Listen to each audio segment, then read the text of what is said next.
And a huge shout out once again to all of our supporters over at patreon.com/878SurvivorFM.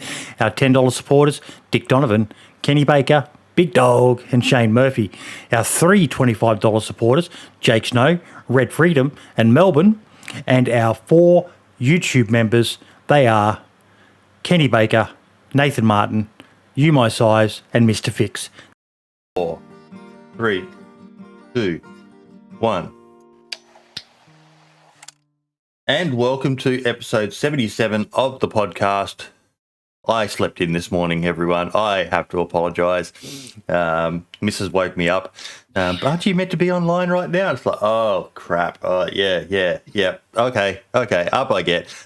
So my apologies to everyone who's been waiting. Lad, how you doing, mate? Yeah, not doing too bad. Been enjoying the weekend so far. I've just not long had me brew. It's all fucking gone now. But doing pretty good. We have no Marks this week, folks. Marks has done a bit of an injury to himself, I think, working out in the gym or something like that. Yes. Yeah, so he is taking this week off. So our apologies. But we have our guest, the one, the only, Foxtrot. How you doing, buddy? Hey, how we doing? Appreciate you having me on. You are more than welcome to come on, mate. We love our guests on this show. Otherwise, it'd be pretty fucking boring. Just my ugly dial each week, along with the sexy lad. Ooh, oh yeah. Bite that bottom lip, baby. It's the voice. It's the voice that does it for me. It's oh yes. But I don't know why. I've got this weird thing where if I'm sick or something like that, my voice drops a few octaves. It's weird. Really That's when you enjoy being sick. It is so weird, but it's great. I love it. Oh yeah. Oh yeah. I'll lean into this mic a bit more, and there we go, baby. Hey. Anyway. I think we just lost about half of our viewers. They're going, what the fuck is going on now? A weird ASMR bloody shit. But yeah, one time Marks is gone and everyone's getting homoerotic. Get to it. Yeah, I get the ASMR thing all the time. They tell me I should do the ASMR. Yeah, you've definitely got a voice for it. I was reading your bio and that, and you said you've got another channel. Where you do like the creepypasta and all the rest of it. Like I've recently, me and the missus, we've discovered those sort of channels where they just read from Reddit posts and things like that, and they're usually hours long. And we'll have one playing while we fall asleep, just listening to it, listening to the creepy stories and all the rest of it. Dude, that's what I listen to at work, and I'm so into it. And it's not just like the creepypastas. There's some there's other content out there that are just strictly talking. Yep. And it's so intense. And I'm like, I dig it. I got to try this. No, you do have one of those really good voices. You've got that deep baritone-y sort of aspect to it that some people are just blessed with a voice for radio, for a voice for, this sort of stuff. Hey, I got a face for radio too, believe that. Oh, try, mate. Why do I got good news. I got fucking good news. Finally, the Department of Veterans Affairs in Australia has approved for me to get my tooth done. Hey. So all I want for Christmas is my two front teeth. So I've got to go get a CT scan and scale speed is saying no. It's because I'm not a vain person. Obviously, the fact that I'm still doing this show, gold. No, it's not going to be fucking gold. Might be silver, might be platinum with a little diamond sparkle in it. No, I'm just getting I'm just getting a normal fucking tooth, mate. A normal tooth. He's got a grill. Yeah. Grills. So it's going to have been over a year since I lost a tooth. So yeah, it's great that we've got such a good medical program available for veterans and so on. But fuck me if it, thank God it wasn't anything life threatening. Yeah, that's very true. Jesus, but it's absolutely fantastic. It's finally getting sorted. Yeah, but I can't wait. Yeah, you're gonna have a boot of self confidence, guaranteed. If not, it's not gonna feel weird anymore. Something. I've kind of gotten used to it. Yeah, I was a little bit nervous when I first broke it, but then it was just kind of like, I'm 48. I don't give a fuck what people think about me, so I'm just gonna keep on doing it. I'm just gonna keep on webcamming, and yeah. Or it doesn't matter what people think about you; it's what you think about you. At the end of the day. Oh, I think I'm a fucking. What did I put on Twitter the other day? I'm sexy man beast. I'm old. I'm smelly. I'm like a blue cheese. Old, smelly, and acquired taste. Yeah. All right. Now, I have got your bio here. Well, I am Foxtrot, aka Foxy or Fox. I am a 28-year-old YouTube creator and streamer. Grew up as a sports athlete, and after a pretty bad crash as a semi-pro freestyle BMXer, I started getting into YouTube. Semi-pro freestyle BMXer. Mate, you must have been happy when BMX got added to the Olympics then. I was stoked, man. That was the only real part of the Olympics that I paid attention to. I was stoked. Yeah, I enjoyed that. I remember. I've been a big fan of the the Do Tour. The Do Tour was my favorite competition, followed by the X Games. But I was always a big fan of that. I remember when BMXs were first all the rage. I was in that prime age group, and I was shit at riding them. I was absolutely shit. I couldn't breakdance either. I was of the age when breakdancing was becoming a big thing as well. I was just an uncoordinated galoptic earthworm. Yeah. Did you ever? Sorry, I didn't mean to interrupt. No. Did you ever see that movie Rad? No. Oh, it's a BMX movie from the 80s, dude. It's pretty rad. Nah, man, I saw BMX Bandits with Nicole Kidman when she was still a teenager. Yeah, so it's about the same kind of thing. Yep. I was actually wondering if that was what they called BMX Bandits in the American market or something like that. But yeah, BMX Bandits was a little Australian movie that was capitalizing on all the hype at the time. But we digress. You started getting into YouTube where you happened to stumble across Minder videos and just had to get into the DayZ scene. After getting an understanding of the game, I felt compelled to attempt to create videos. Once I started making videos, I fell absolutely in love with the community and the creation. I then started streaming and grew a small community myself. And then guests that I consistently have is part of the reason I continue to create videos, even in a recession of my channel. DayZ still has my attention, trying to balance life with a full-time job as a master mechanic with a wife and young child, as well as stream and create content. Edited videos for YouTube is always a struggle. Recently just purchased my first home. Even though life is full of highs and lows, I always try to stay as positive as I can with a tad bit of sarcasm. All in all, I'm nothing special in the community, just a dude with a mic in the game. Mate, master mechanic. Tell me more about that. Yep. What is a master mechanic as opposed to what else is there? So I mean, you have your standard technicians and quick loop techs and all of that. Master mechanic is just certifications. I am GM certified. Mm-hmm. I've been turning a wrench for about 10 years. So I do bumper to bumper repairs, engine, diesel, trans, brakes, suspension, you name it. I could probably fix it. I needed you with my fucking ute, mate. Oh my fucking God. It's back now. I wanted to say something about it, but it's right-hand drive, so there may be some different systems as to what I'm used to. It is right-hand drive, right? Yes, but it's back. Yeah. It's back. But yeah. So wife and a young child as well. How old's your kid? I got a 6-year-old, and then we actually got another one cooking in the oven right now. Hey, you stallion, you. Well, Congratulations, man. So how long ago did you find Minder's channel?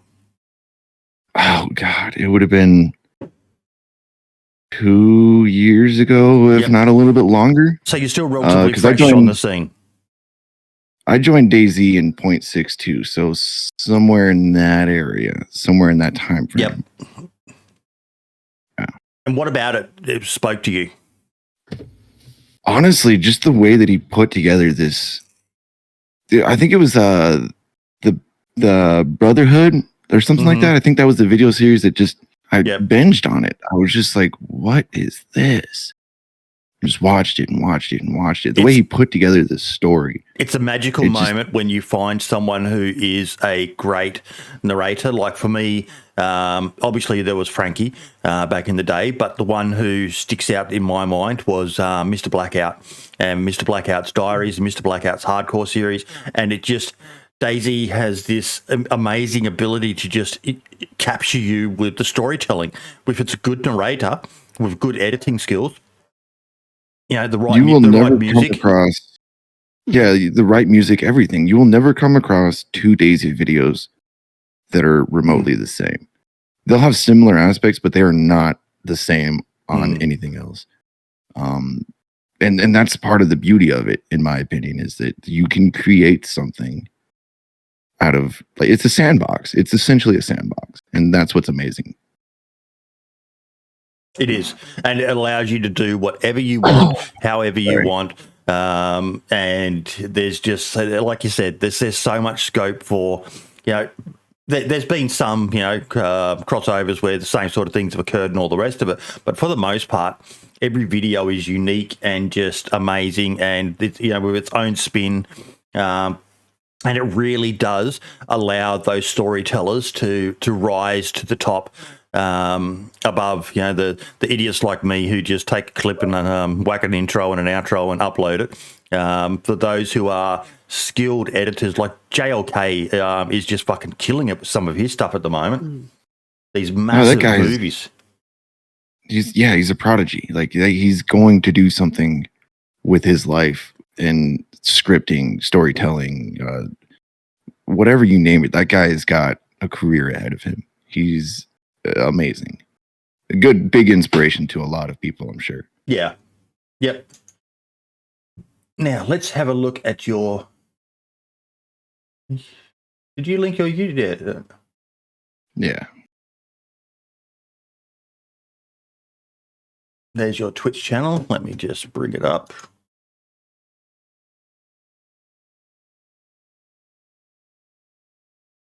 Sorry, unless you've got a time machine, that content is unavailable. I'm sorry to inform you, you've just been banned from Twitch, mate. It's funny. The one Foxtrot. Is it the one Foxtrot? Yeah. I don't stream Twitch too often. I haven't streamed it since, I think, October of last year, to be honest. Yeah. Yeah, you've got to in the URL, all those 20%, so everything after T, get rid of. Oh, is that my bad? That's my bad. Hey, there we go. There you go. So why don't you stream on Twitch much? I actually prefer streaming on YouTube. I know I'm the outlier on that one, but I feel that YouTube is multi-streaming, mate. If your computer can do it, yeah, I'm advocating it to as many people. Just do it. Just do the multi-stream. You don't have to monetize yourself on Twitch. Just get yourself out there and get yourself as exposed as possible. Get as many people watching you as you can, mate. Yeah, no, that's definitely good advice. I'll have to figure out how to set that up. I mean, it wouldn't be too hard through OBS, check out a program called Restream. But yeah, Restream. You can do it. Yeah, you can do it in OBS as well. I'm pretty sure. Just add different outputs and all the rest of it. But yeah, it makes it. It's good if you use a program like Restream, or I use Streamlabs OBS, and I've got a tab on my computer. I'll actually show you guys. I actually use Streamlabs as well. So yep. Yeah. So there's my output, which shows me everything. And on the side, you can see I've got a.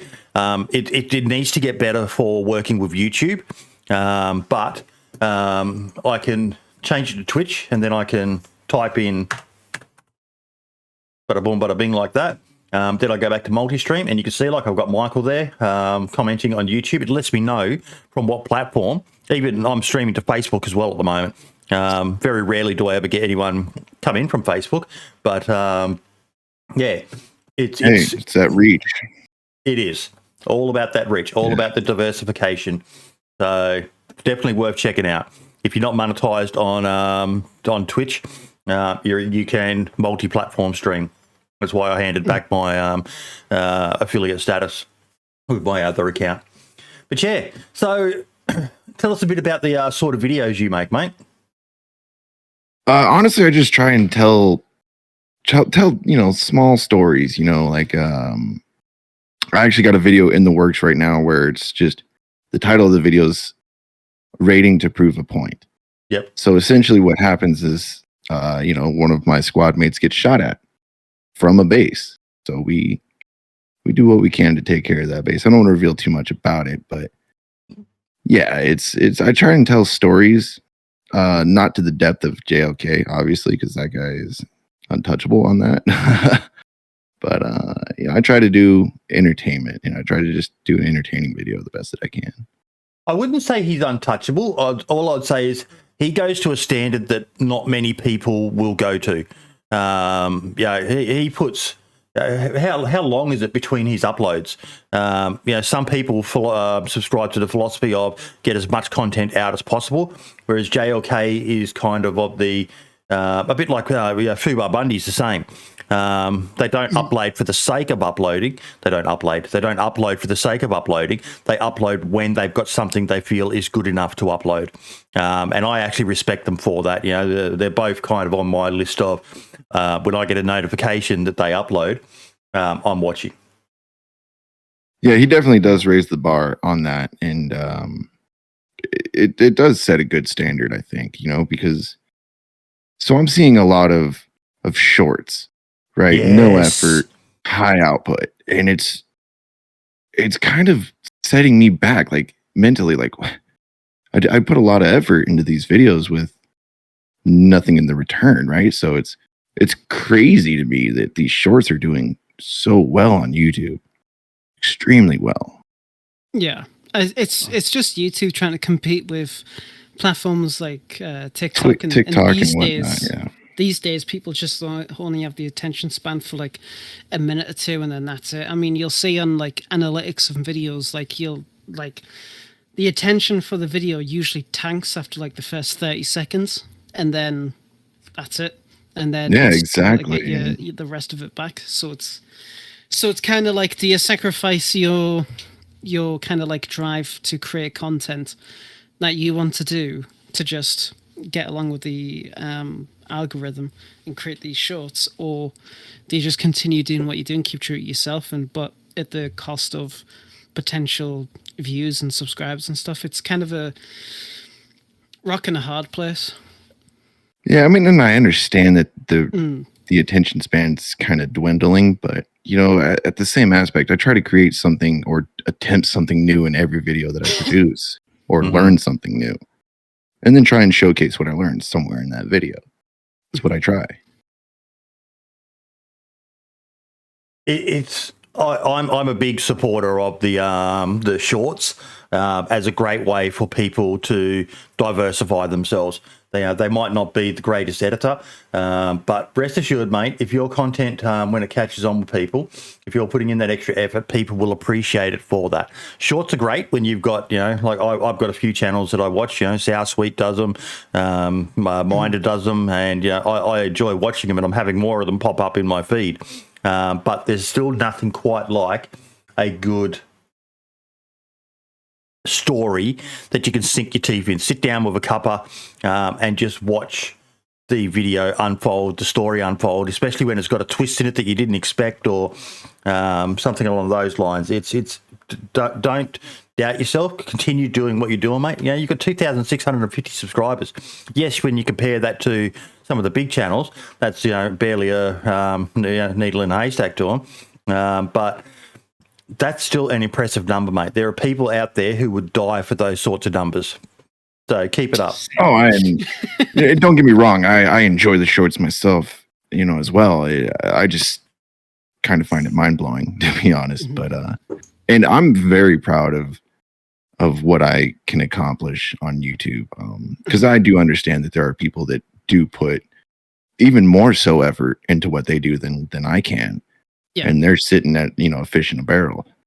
So I'm not one to take for granted what I do have. Oh, for sure. I mean, it's good that you're, despite how the whole climate is on like platforms like YouTube and whatnot, it's really good that you're still continuing to just drive yourself to create the content that you want to create. Because at the end of the day, it's like, yes, sure, you can have a lot of content creators trying to, make DayZ videos. Every single one of them is unique, and you bring something new to the table, which is great. And so keep fucking going, keep trying. And, one day the YouTube algorithm will give you a nice little nudge. It'll bless you like it did Marks and everybody else, and eventually you'll fucking get there, man. And you know what? I cannot wait to see it.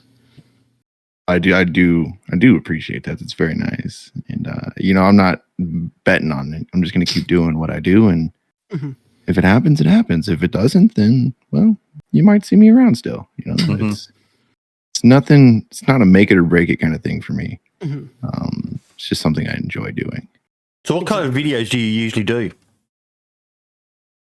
I try to do PvP videos because those are the ones that I personally enjoy. So, I tried to do RP one time, and that just I don't have the patience for it or the time.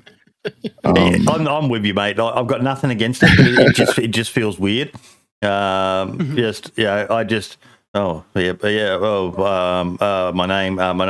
Boydie. Damn. God damn. I mean, I have a name that if I don't want to tell people that I'm Fox, like, oh yeah, no, I'm Frank. Just call me Frank. But I have this one funny story. I was trying to hold up a guy in a heavy PvP server. I was like, hey, put your hands up, man. Put your freaking hands up. And he goes, what are you, a freaking RPer? No. I was trying to give you a chance, man. Pop, pop. Well, Scotty from the dev team, mate, who is sporting a really, really awesome paintball injury, says he's a fan of your content, so keep it up. Hey, thank you, Scotty. I really do appreciate that.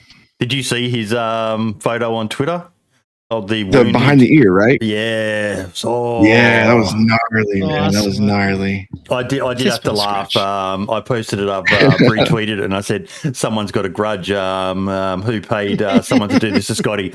And I think it was Luke, maybe, or Mr. Fix, who replied, the Xbox community. It was funny. That was very funny. I mean, you got to give it to the guy. That was a crack shot. It was a crack shot, man. Oh, yeah. Apparently, it was very close range, he said to me, but yeah. It looked like it.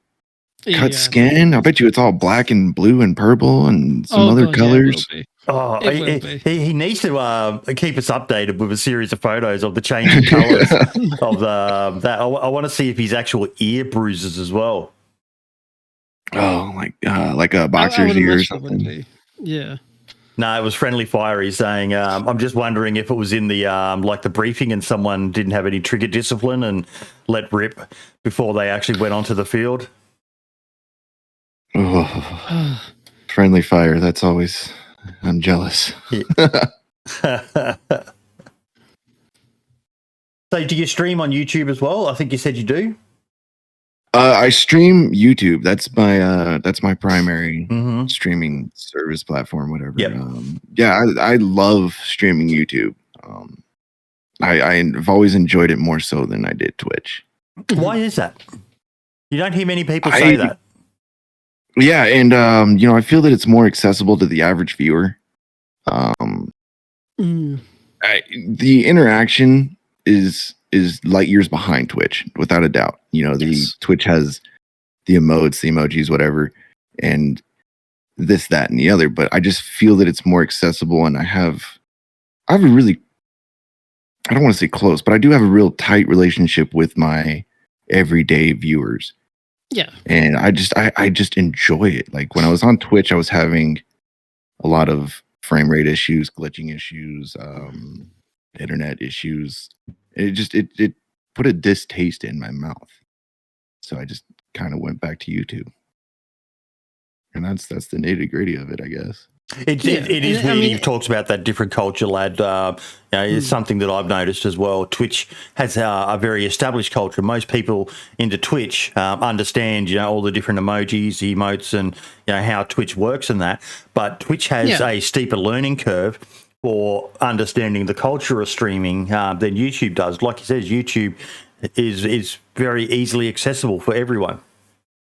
It is. I mean, considering it's the biggest platform on the internet for content creation, it's no wonder that if you're going to create a dedicated community, the best way to do it is probably on YouTube, considering like all your stuff that you've streamed and everything you've uploaded is all in one nice suitable package. You can get your your playlists and whatnot, so you can separate the both of them into really nice little things. With Twitch though, like the contrast is definitely there. It's very apparent. And I can understand at the same time why a lot of people would stream on Twitch, like I do. I'm an affiliate. I'm still thinking about like the whole getting rid of affiliate and moving to YouTube. Sorry, but a lot of my viewers and fans, whatever you want to call them, it's still weird that I can say that. They all go to Twitch. That's where they know I stream, and that's where all my content is for my DayZ stuff. Like I don't post much on my YouTube channel for DayZ stuff. I think the last time I did it was like about Athena 3, like the anomaly Athena 3 when that first came out, and that was it. So yeah, I mean stuff like donations, subscriptions, and like that. It's definitely easier on YouTube. Probably is a lot more simple, I would imagine, compared to Twitch, where obviously you get your followers, then you have to set up your donation, and then you can actually get paid money with affiliate. Whereas YouTube, it's like Google AdSense, and it's like you can use that for a whole bunch of different things. So it kind of depends on where your needs, like which one serves your needs the most, and which one is going to be better for your community to find you on. Like Mark's, like, he streams on YouTube all the time. I've never seen him stream on Twitch. I don't think he has. No, he's got. He does not like Twitch. He does not like Twitch. No. I think his disdain for Twitch is the same as his console players, but I don't know.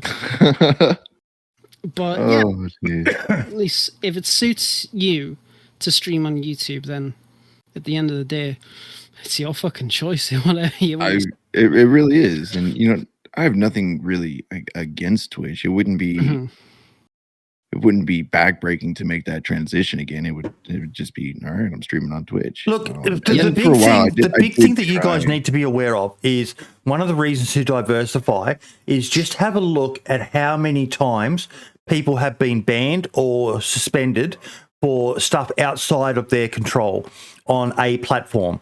Look at Dr. Disrespect. He got banned by Twitch for, we'll find out soon because there's a lawsuit going on. But if he wasn't diversified, if he didn't have such a massive YouTube channel, it would have been easier for him. But he was able to just, fine, fuck you, I'm going over to YouTube. And continue streaming. Now, as a small streamer, if just imagine Twitch gets shut down. No, it's not out of the question. There could be a lawsuit over all this DMCA music stuff. The music industry are renowned for being very full on about lawsuits and all the rest of it. And just imagine if they did one where Twitch got shut down until they implemented a process that could live DMCA people properly. What are all the Twitch streamers going to do? Just quickly on another note, though, Michael, I did send you a message. That channel I've just linked is another channel that Foxtrot does that we were going to be talking about shortly, where he does creepypasta sort of reading and a bit of ASMR as well, you said, Foxy? I wouldn't call it ASMR. I only have 2 videos on that channel. One is about a computer virus that was pretty big. And it's surprising that not a whole lot of people have heard of it. And then the other one is actually a Reddit fictitious story that I just enjoyed reading. Okay. I'm working on another video here shortly. Very spicy. Very spicy. Oh yes. What sort of mic do you have, by the way? I have a Shure MV7. I've never heard of that. Is that a good one? It's. Does it sound good? It does. Oh, really then there you fucking go. Jesus Christ. Shure MVS7 is a USB and an XLR mic because I'm making that transition to an XLR setup, but I needed a mic to make that transition with because all that stuff costs money and I don't have a whole lot of money. So it's a stepping stone for me. Yeah. I love this mic. It's a small, not too expensive mic, and it sounds pretty badass. You're telling me for the money that I'm seeing that you've spent on this. How much is it? It better be fucking good. It's so if I just get GBP to not USD, AUD. That's a force of habit. That's so the cheapest one I found was £220, which is 416 Australian dollars. Holy! I thought I spent a bit on my Elgato Wave 3, but that's insane. Wait, that's how much this mic costs, or your mic? That's the one that yours costs, from what I've seen on the British market. No. I didn't pay nowhere near 400 USD. Nowhere near that. Not USD, EUD. Oh, okay. Oh, EUD. Sorry, my bad. Yeah. In comparison, my microphone costs £70, which is 132 Australian dollars. Yeah, there's not many Aussies up at this time of the morning. You can stick with the US dollars and the EU, whatever the EU dollar is, and that. Most Aussies are smart and they're sound asleep at this time in the morning. You, my sides, and Michael, thank you so much for the membership and the donation as well, fellas. I really do appreciate it. Well, by the way, Michael, the missus told me she doesn't want flowers. She wants Kindle credit. She loves Kindle credit. So when that money clears, I'll be buying her the equivalent in Kindle credit so she can read more books. She's addicted to reading books. She'll read a book nearly every day or two, just sitting there on her iPad. Reading is awesome. It actually is. So what do you do on the What have you got planned coming up for the other channel? So because I did check it out. You've got the one video. I'm looking into a cold case file, or I see I'm stuck between a cold case file or a disappearing airplane. Ooh, yeah. So there's case file would probably be really more interesting, I would imagine, but that's kind of where I'm at right now. Is the cold case file would be really interesting because there's, you got to do your research. With the Reddit story, you can kind of just read off of it and you're kind of set. But the computer viruses, the cold case files, missing airplanes, stuff like that, you have to do a little bit of research. You gotta dig a little bit, which is I like reading. I like learning new things. So. Some of those channels are massive, though, mate. Some of those channels are absolutely massive. Like, I'm subscribed to Barely Sociable. Dude, Barely Sociable I love his content. Yes. On the Silk Road. Oh, that was amazing. The Silk Road one was so. Someone needs to make a movie of that story. It needs to be him. Yeah. He needs to narrate that story. It was amazing. Yeah, he's absolutely phenomenal. But it's a rabbit hole of videos. Once you get into that, and more starts popping up into your recommended videos, and yeah. Look, channels like this, I think I've subscribed to you on my personal channel because the missus and I love watching, a story like that when we go to bed. We'll watch a story like that and then stick on, whether it be Lazy Masquerade or Bee Buster, and just listen to the creepypasta stories as we fall asleep. And it is a new form of content that I'm trying to create. So obviously I got to fine tune some things. I think I'm kind of getting a hang of how I want to put stuff like that together. Like I said, I'm still new, so it'll come together as it builds and grows. And then at the same rate, I'm also taking some some topic ideas. What do you guys want to hear about? What do you guys want to learn about? Well, Scalespeed had just come up with an interesting one in chat there. You should stream reading the copyright V3 books in DayZ while sitting around the campfire in DayZ. That could be interesting because a lot of the time, with a lot of those creepypasta sort of videos, I've noticed they generally have a soundtrack in the background, be it rain or a thunderstorm or something like that. I could just imagine you sitting there near a fire. Fire crackling. That's one of those things that's, throughout the history of humanity, fire has always been something that gives us a sense of security, having a fireplace or a fire going. Yeah. So it's mesmerizing. Yeah. Yeah. I stare at fires like, oh, that is so cool. You can do that. You should probably spend like a lot of time, just doing your research and finding out who the fuck Hannah is. So you want me to dive into who Hannah is? Oh man, have you been following this? That's a rabbit hole if I ever saw one. I'm exhausted. I haven't done anything on it in over a week now. It's just until Scotty drip feeds us some more clues, and then that will fire me up again. But I'm just nah. Fuck you for even bringing up Hannah, lad. I do like that campfire idea. That reading is some books. I like that. That is a good idea. Story time with Foxtrot. Hey, there you go. You might see a new series coming. Who knows? Yeah. There you go. So what else have you got in the pipeline, buddy? So yeah, I just purchased my first home. Ooh. The people that lived here, I don't know what was up with them, but they did not like the way they lived or something. The house is thrashed, so there's a lot of stuff around the house that I actually have to do. So I got that on my agenda. But you're a handy kind of guy, so that's probably something that excites you. Like me, it took me over a month, probably closer to 2 months, to finally work up the courage to install a new shower head. Like I had to drill through tiles, and I was worried I was going to crack them. And I'm notorious for talking myself out of doing things that I'm going to fuck it if I try to fix it. And I actually managed to do it without cracking the tile. So the missus was quite impressed. But for someone like you, yeah. Definitely does not excite me. It's not the word I would use. No, yes, I'm a handy kind of dude. I can figure stuff out. I like to take things apart and put it back together. This, that, and the other, but I don't like doing it, like at the end of the day, like I don't like labor. I don't want to be labor.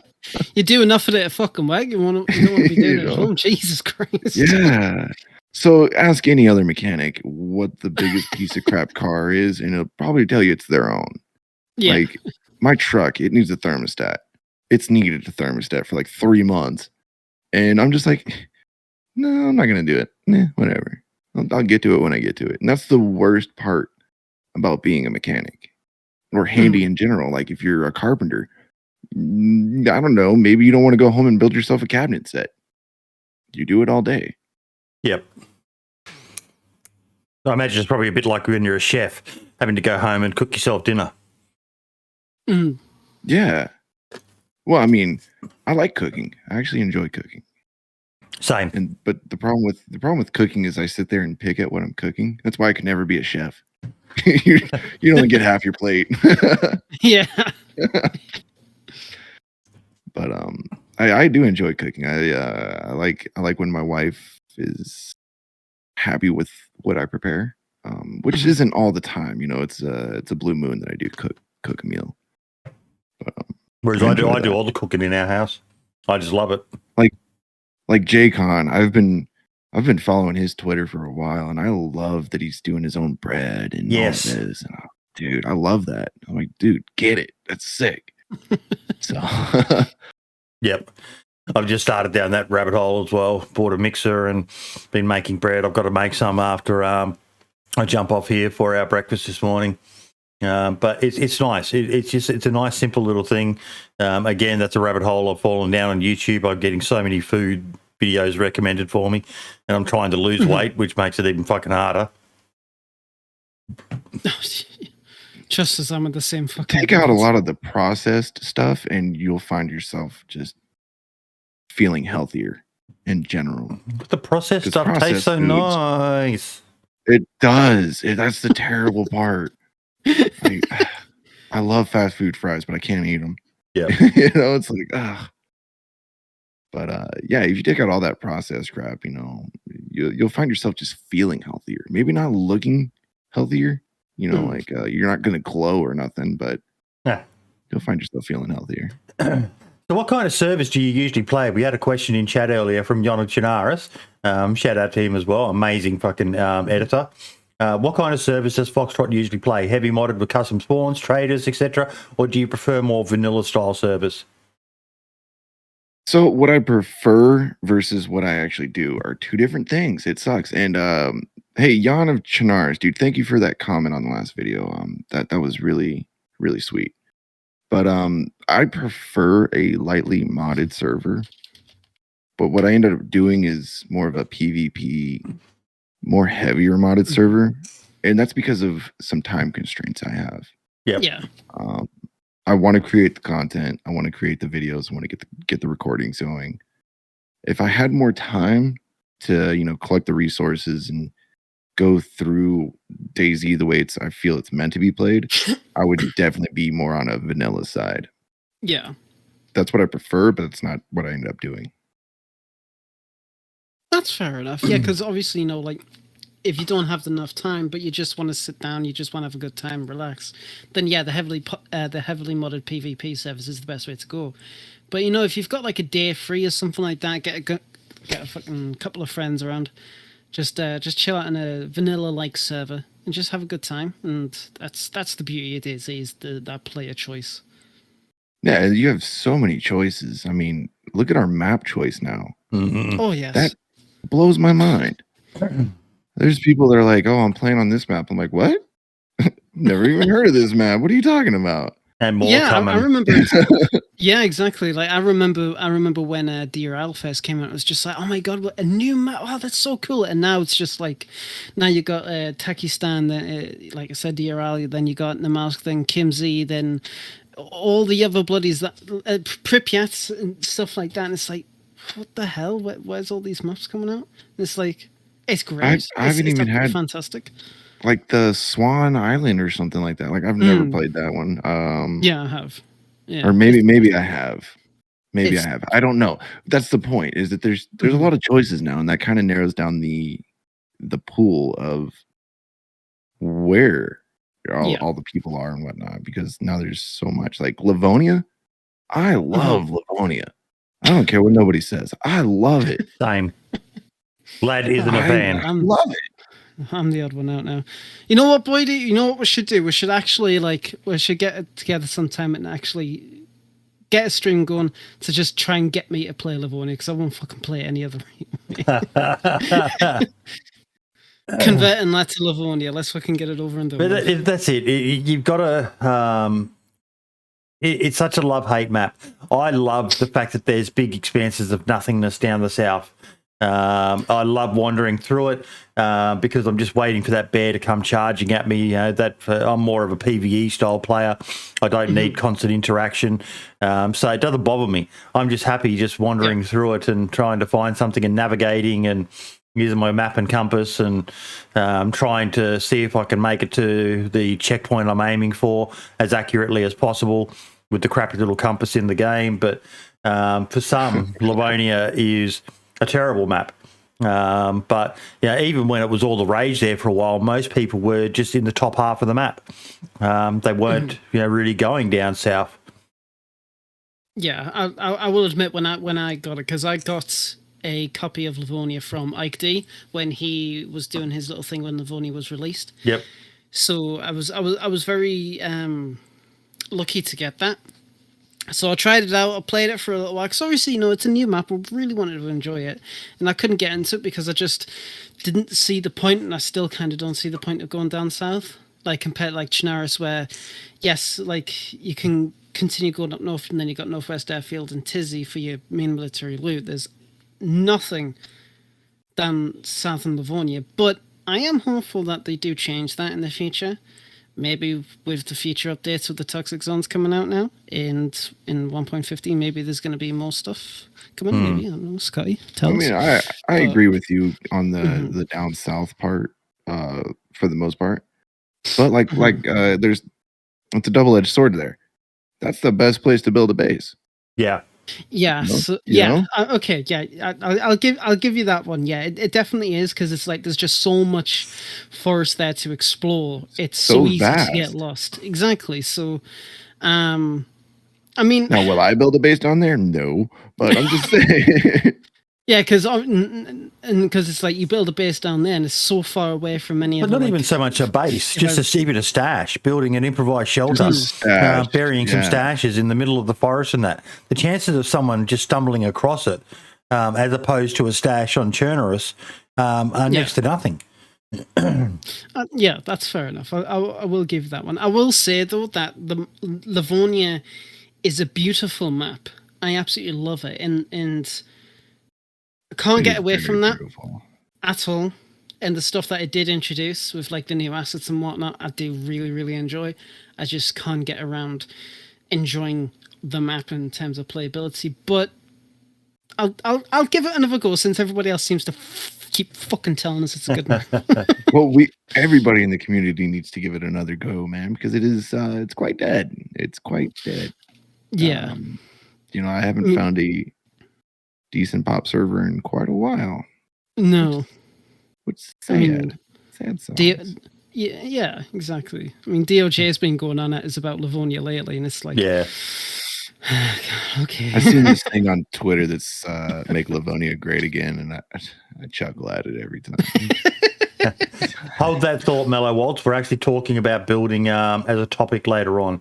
Building on vanilla, because I've gotten exposed to it a bit more playing experimental 1.14, and I've got some thoughts on it. So hold that thought about it's hard to build in the woods on vanilla. Yeah. But yeah, okay. Now, so I wanted to segue earlier, but you were still talking about a few things. But you've got a missus, you've got a kid, you've got another kid on the way. Earlier this week, we had a big announcement by Lax Hawthorne that he's stepping away from DayZ. We won't talk too much about him per se, but about the reasons why. Now, you said just before, Foxtrot, about how part of the reason why you play the servers you play is because of time. DayZ is a fucking addicting game. I can't count on both hands the amount of times I've been read the riot act by my missus about how much time I spend, and that's even just with the little amount of content I put out. I do the podcast and maybe 1 or 2 streams a week. As especially as a man with a family, a full-time job, commitments, mate, how do you manage it all? I don't sleep. Something's got to go. Something's got to go. It's has a lot to do with my wife and my family being understanding that this is something that I want to do. Yeah. There's a little give and take. So weekends are no. I don't play the computer. I don't play DayZ. I get my video out, and that's about that. This is an exception, of course, because it's quite special. Yeah. But the weekends, that's my family time. Yeah. That's my time to do stuff around the house. That's my time to hang out with my wife and kids, play board games, do something. And I think that's what people need. They need another outlet of some gratification. I take great pride and pleasure in spending that time with my wife. Mm-hmm. She may not feel that all the time, but I do. I do enjoy that time. Mm-hmm. So, yeah, I do see that gaming in general, streaming, editing, all of that, even being on your device is very, very addictive. Oh yeah. But you have to find some other form of gratification, and whether that's going to the park, riding a bike, walking your dog, cooking bread, or making bread, I should say. something's got to give. You got to. Sorry, I think we just lost you, mate. Work through. No, he's still there. Lad, can you say something? Yes, hello. Okay, I've lost audio. Give me 1 sec, guys. Okay. All right.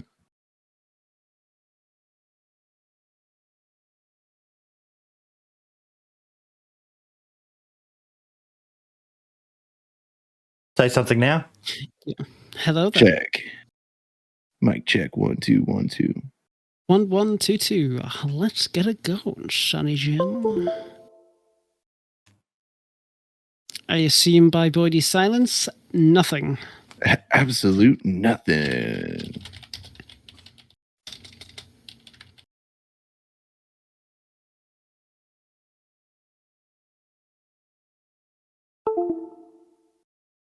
Just letting the chats know. It was just my headset went dead. Ah, well, there you go. Oh, darn Okay. batteries. See, that's why I like wires. Well, I had it on charge Yeah. all night. I don't know why it went dead. It didn't make any beeps because it did have that annoying thing where it was talking to me, and I managed to find out how to turn that off. I must have turned off all alerts or something. Apparently chat could hear you, but I couldn't on my headphones. So, yeah. So carry on, mate. Carry on what you were saying. I was just saying that you have to find some other outlet or form of gratification and make that balance important. You got to put balance first and foremost, because I don't know, for people that have families, sometimes they may get irritated, they may get frustrated with the fact that you're away, you're there, but you're away, and you got the give and take. It's all about give and take. You can't just keep taking. And for me, I can only really talk about my personal experience because I don't know anybody else's. But for me, if I'm just sitting on my computer playing a game, getting content out, I'm taking away from my wife, from my kid, from all my other responsibilities that are there. Yeah. So you just got to find that balance, and that's something that only you can do. Mm-hmm. I will say, like, in regards to the lax situation, because you are right. Like, when you do something like that, something has got to give. But with Lax Lawthorne, with him being a streamer, there's that. There's that added pressure that you have to try and compete with the Twitch and YouTube algorithms in order to make money. Like, because that's it. Twitch. Streaming, content creation, that is his job. He has to make an income. He has to earn a living for his family. And at the same time, yes, you have to find some kind of like balance between that and, your personal life. You got to have time for your wife. You got to have time for your kids. And unfortunately, like, when you're a streamer or content creator, it's even tougher. Depending on the circumstances. Stressful. Yeah, it's very, very trying stressful. To stay trendy is one of the most stressful things that I've ever had to deal with. Yeah, like when I watched the video, it was heartbreaking. It was heartbreaking to watch him to be in the state that he was, and I really do genuinely hope that he recovers and he gets better and the situation gets itself sorted out at some point in the future. And I hope that he can talk to his wife again to get everything sorted out so they can get some normalcy in his life. But I can't help but feel, what's the word I'm looking for? Sadness? Sorrow? How he's been driven to this path of trying to create all this content, which has led to an addiction, which has led to more stress and more addiction to create all of this kind of stuff, leaving him in the path that he's on right now. And it kind of opened my eyes a little bit more about it, because I spend a lot of time on the computer. I go to work and I come home, I spend a little bit of time with my family. and then I come upstairs and I go on the PC and I look at what's going on in DayZ. You know, I look up like modders. I check the DayZ modders Discord. You know, I look up XTK, seeing what needs to be done, any projects that I need to work on, and then after some time I go to bed. And you kind of have to take a step back from that and realize that there's more to life than staying on the PC. I like to say that there's a whole world about 12 inches up from your screen. Whatever screen that may be, there's a whole world. I don't see it. But yeah, no, I get it. Yeah. I get it. Yeah, exactly. Yeah, so I understand because when you get a little bit of success out of this system, and I call it a system because it is more than just a video and whatnot. Out of this system, it's like a dopamine effect. It's like gambling. It really is like gambling. Yeah. Oh, I'm about to win. I'm about to do this again. It's hot. I'm gonna cash out. You know, and then it just feeds into it. It's a revolving door of, and it's toxic. It's pure toxic about. Oh God, yes. The way that we beat ourselves up. Because I had to take a 3-month break because guys, I'm having major headphone problems. It keeps on switching off. Oh no.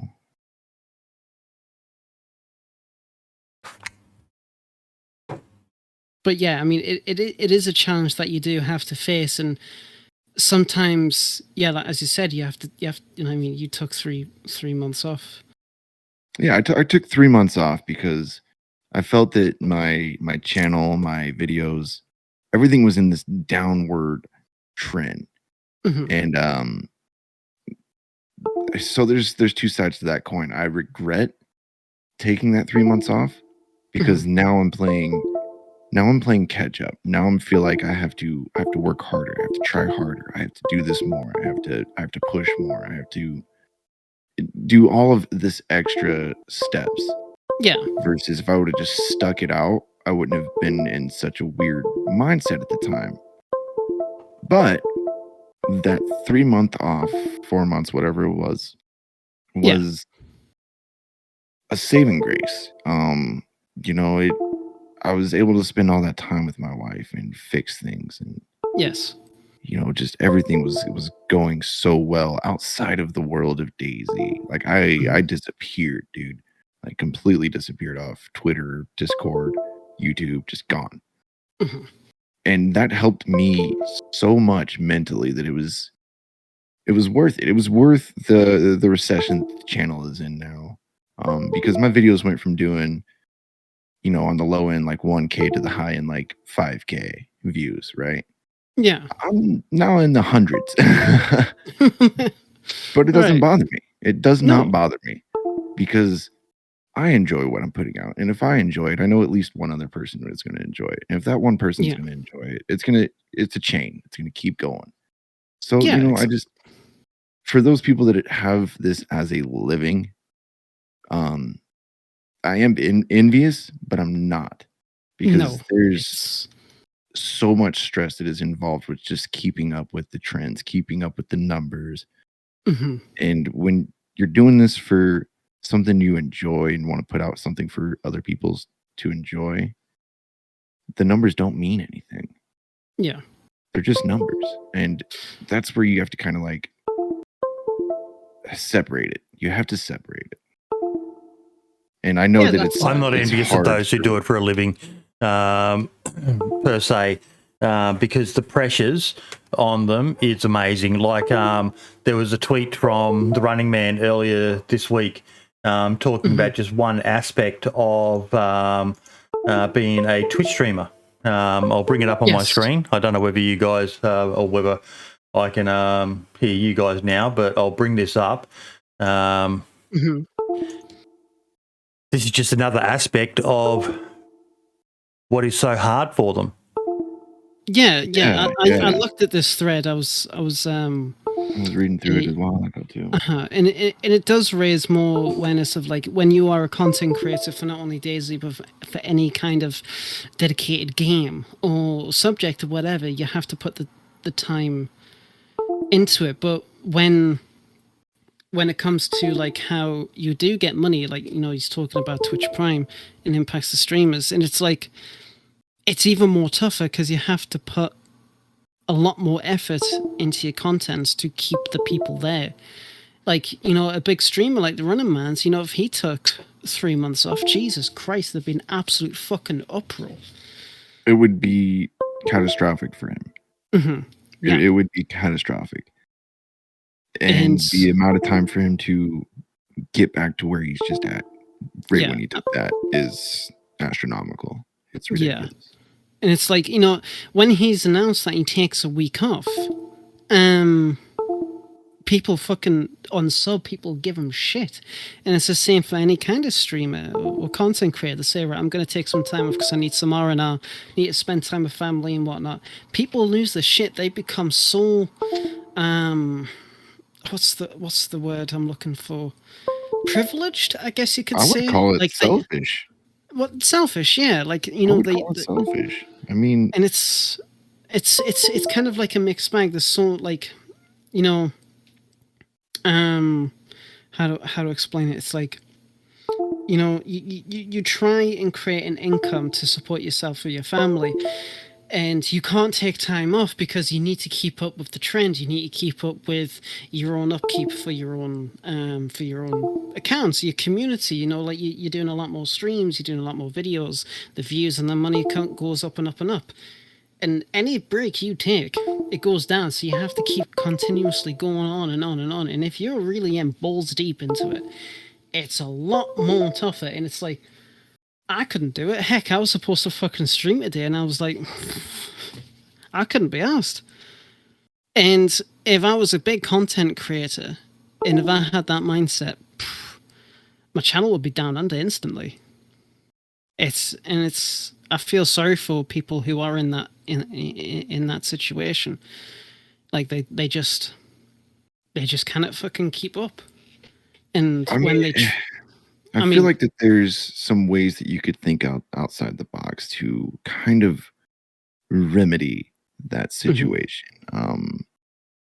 Have a second channel or do something, you know, like JLK. What's the time frame between his streams and his videos? It's months. It's like 2 months or something like that. Yeah. And he's growing.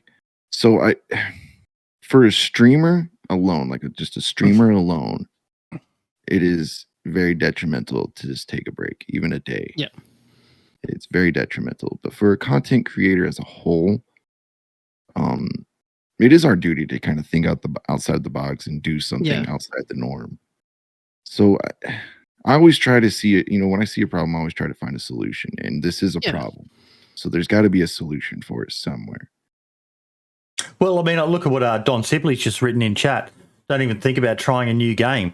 For some people, they are locked into a cycle. Yes. Now, like I was chatting with the Running Man via DMs earlier this week, about this issue, and I said to him, I'm constantly amazed that this guy is still at the top of the game, playing pretty much just one game.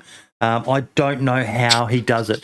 Now, you've got Don Sibley, who's got a pretty fucking healthy audience, and he's been dabbling. Yes, he's trolling to an extent with some of the games he's playing, you know, paint fucking drying simulator and the long train ride and stuff like that. And but the backlash from people, if you do not, you know, perform... It is hilarious. Yeah. It is hilarious. I was telling Lad this earlier. I think I like Don Sibley. He is a character, man, and he's hilarious. I enjoy. He's a true entertainer. He is an entertainer. Like if you just go to his Twitch and watch his Twitch like intro thing, dude, what you need to be on TV. Like you are doing amazing with that. But I feel like what he's doing right now is just kind of trolling the whole system. You know. And I get a kick out of it, especially the ones that are just wigging out on him. Like, I can't help but chuckle and laugh at it. I feel bad that he's getting such a backlash because he's doing whatever he wants to do. That's kind of why you guys watch him, is that he's one of those guys that does what he wants. Yeah, he's there for your entertainment, but he's trying to keep himself entertained at the end of the day as well. That's, I mean, of course, I don't know for sure, but I can speculate. Yeah, I mean that's it. I even talked about the subject on my last stream, because it was like, I don't have a stream schedule or anything like that. I just stream whenever I want to, because it's not really a dedicated form of income for me. I work part-time. That's my life, So I was talking about it, and I've always wanted to stream other games, like games that I grew up with. Like, I want to stream more stuff to do with like Legend of Zelda, for example. I really want to stream Wind Waker. I want to stream Final Fantasy. I love those games. But if I tried to stream that, with me being known for DayZ, I would get zero fucking attention and a lot of backlash, because people who would watch me because I do DayZ, they want DayZ. They want exactly that. And even I expressed my fear for that while streaming DayZ, which is, whatever. And it's like, look, I want to do more things with my Twitch channel. I want to do more things of content creation, but I cannot, because if you want to go somewhere, if you want to dedicate your time, and you want to reach that, like, your own goals of getting like how many followers or whatever, I'm going to interrupt you. I agree with what Scarl Speech said. If you're not making thousands, play what you want to. If at the early stages of your career is when you need to diversify and establish yourself as a variety streamer as opposed to just one thing. Once you get big, then it becomes an issue of trying to diversify. Like, I'm genuinely curious. I think the Running Man is kind of future-proof now at his size. But I'm generally, like, I'm curious as to how lax he's going to go now that he's doing IRL streams. Will his audience still stay around? Will they go and just find other people playing DayZ to watch, the ones who are similar to the lax, like Uncle Ray Ray and Sarah Moore, the more crazy players. Do it now, mate. I say just do it. I think every streamer and content creator has that fear. It doesn't matter if you're starting off or if you're big. It's probably more so if you are big. But I can vouch that as a smaller streamer, when you do another game, it doesn't matter who's watching. Someone will come. But you may have one, you may have two, you may have 15, you may have 100, but somebody will come, because that game has a name, because you're not the only person that likes it. It's a numbers game. So do it, and don't be scared of the numbers. Just do it. And if you consistently do it, the numbers will come with it. Yeah. Because I kind of started, I kind of started doing that ages ago, when I was getting really into Twitch streaming. That's kind of what I did, but it never went anywhere because I streamed too many games, and at the end of the day, like, no one watched. And then it wasn't until I actually started streaming DayZ, the numbers started picking up, and I was like, fuck, I'll just stick to this because it's a game I enjoy and whatnot. But for the bigger content creators, like the Running Man's, he probably could decide to play, I don't know, The Long Dark, for example. It's another survival kind of game, but I can guarantee he won't even get at least half the views he usually gets, because you'll have his dedicated fan base or community who'll watch him for who he is as a person, as a content creator, and then you'll get that other half who will actually just watch him simply because it's DayZ. And then those people you'll lose, and you'll lose subs, and you'll lose follow counts, and when it is your form of income, that's stressful.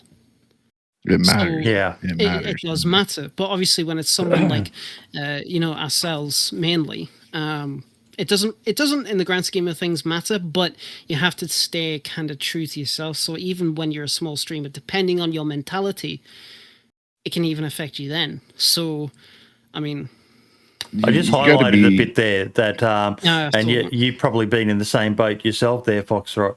But even the Running Man has had, looks like the riot act read to him by his missus as well. And at what cost to family and that is this game of Twitch and YouTube and all the rest of it? There are very few people who can just do it whenever they want, as they want, and switch off. Especially when, like you said, lad, that it becomes your living. It is such a stressful fucking job. The hidden mental health epidemic in streaming. We talked about this earlier this week, on the channel.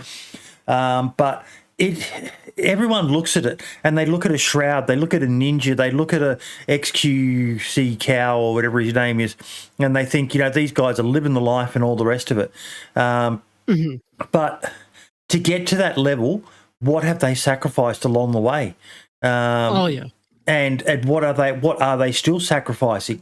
Because, like he said in his tweet, where is it? The Mush one. It's time to be honest about this. Start thinking about how you as a platform can think about your streamers' welfare and the way in which you set things up in a must stream more mush kind of way. It's you see so many people that they get stressed about streaming, they get stressed about not streaming.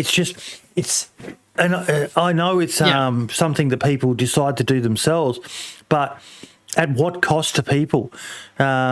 At what cost to their personal lives? It's why I'm so intermittent with my streams. If anything comes up family-wise, it takes priority.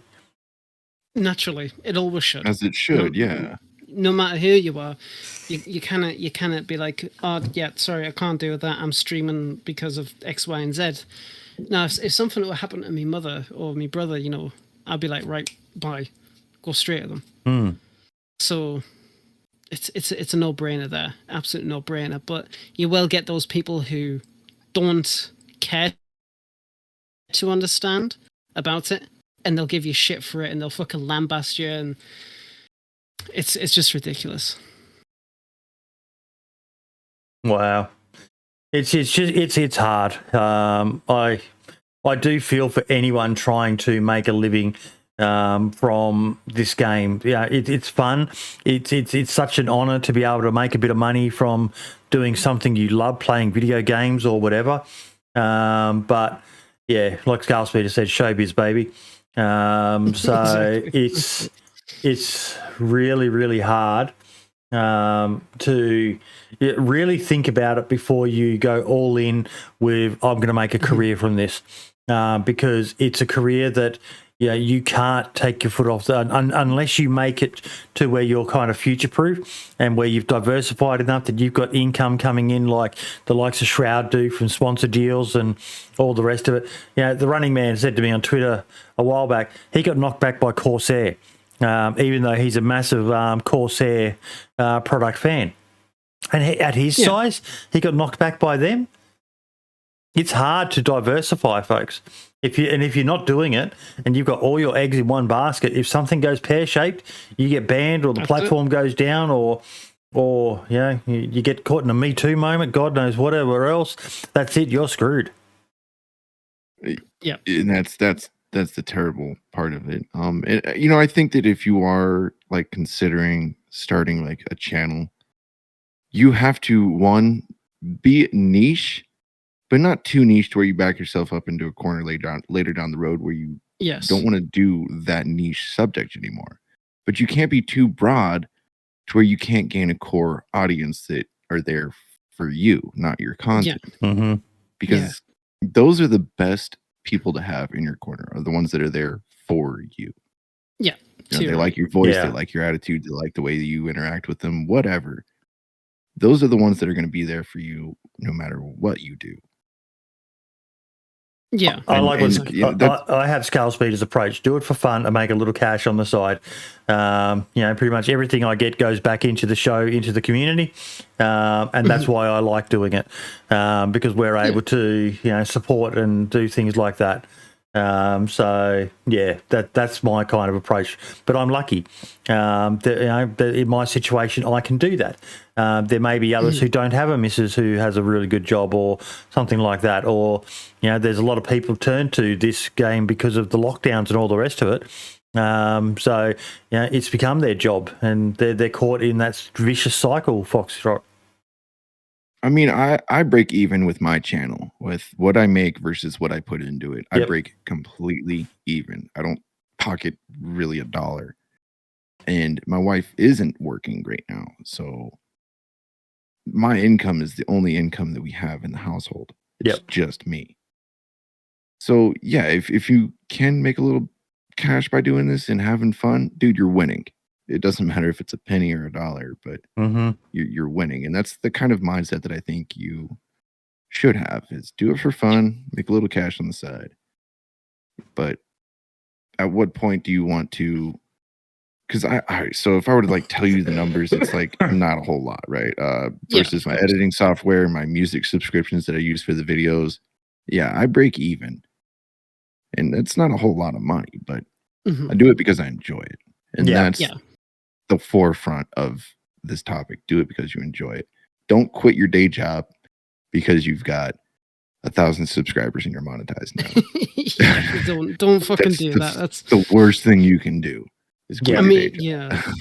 See, that's the thing though, with that kind of mentality. Like, you know, back like a decade ago, when you had like content creators like and you know, Felix, you know, PewDiePie, you know, he quit college, he quit his day job to do YouTube, and now he's like the number 2 most subscribed person on the platform. And same with Markiplier. Number one. It's a corporation that's outdoing him. Okay, fair enough. Okay, fair point. But even so, like you'll get people who think they'll be the next PewDiePie, and they'll do exactly what he does, and it doesn't work out. And it's like it only happens very, very, very fucking rarely. He's what you call an outlier versus the mass.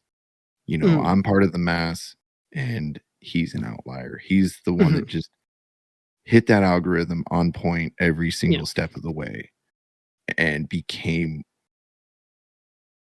It's a gamble. We're back at that. Yeah. You know, it's a gamble. He gambled and he won. Yeah, that's he's a great content creator. You know, he puts. I don't know if I would say he gambled. I think, you know, you look at some of the scandals he's been involved in. He evolved. He adapted. He changed as YouTube changed. A lot of people couldn't. Look at Filthy Frank. The content Filthy Frank was putting out. That just doesn't wash. Look at Leafy is here. That just doesn't wash anymore. Those guys did not evolve, whereas PewDiePie's gone from, you know, initially just doing basically him getting scared playing video games to him doing really edgy content. You know, who could forget Deaf to All, you know, whatever. And now he's just basically doing, I don't even know what you would describe it as, but he's managed to evolve. You've got to, sure, luck does play a part of it to initially rise above it. But he has evolved with the changing, understanding of what's going on with YouTube. Yeah, and I agree with you there. He definitely has an understanding of how it works, and that may be because of who he knows or what he knows, and that's whatever the case is. That's information that the mass may not have, and because when you know somebody that has, I'm not saying that's the case. I don't know PewDiePie from Blow Joe. I don't, but I'm just saying. Well, you're going to say something else then. Spicy. What is that? You said Blow Joe. I thought you were going to say Blow Job. Oh, no. But yeah, so it could be that he has some other information that, you know, or how it works. And I'm not one of those people. I don't know how YouTube algorithm picks its person of the month. I don't know.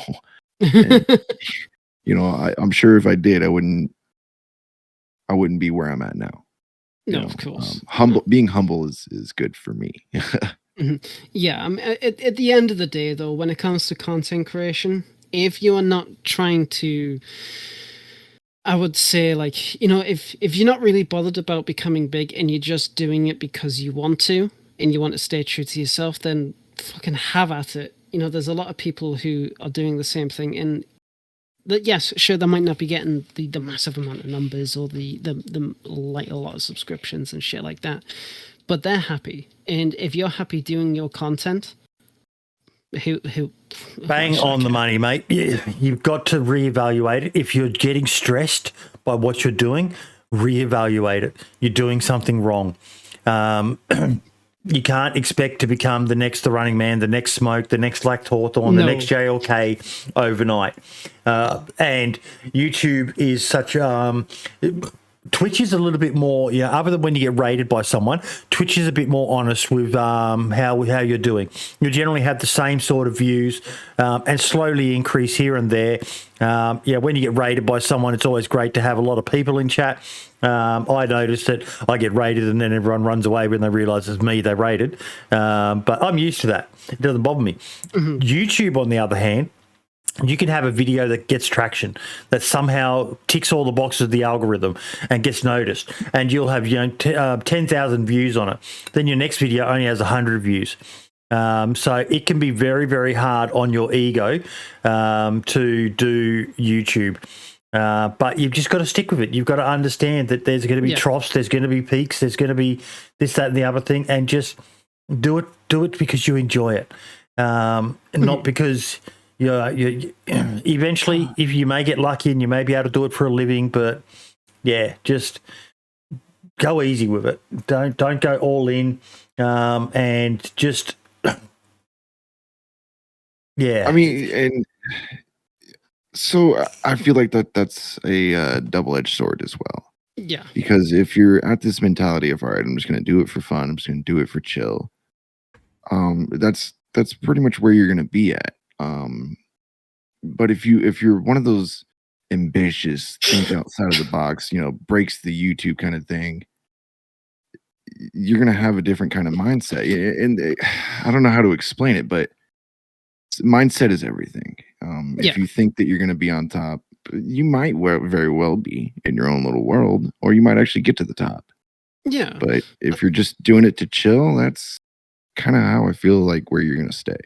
Mm-hmm. Yeah, I mean, don't get us wrong. Like, sometimes people, like, who they just do it for fun, they just do it because they want to have a good time. Sometimes it can lead to better things.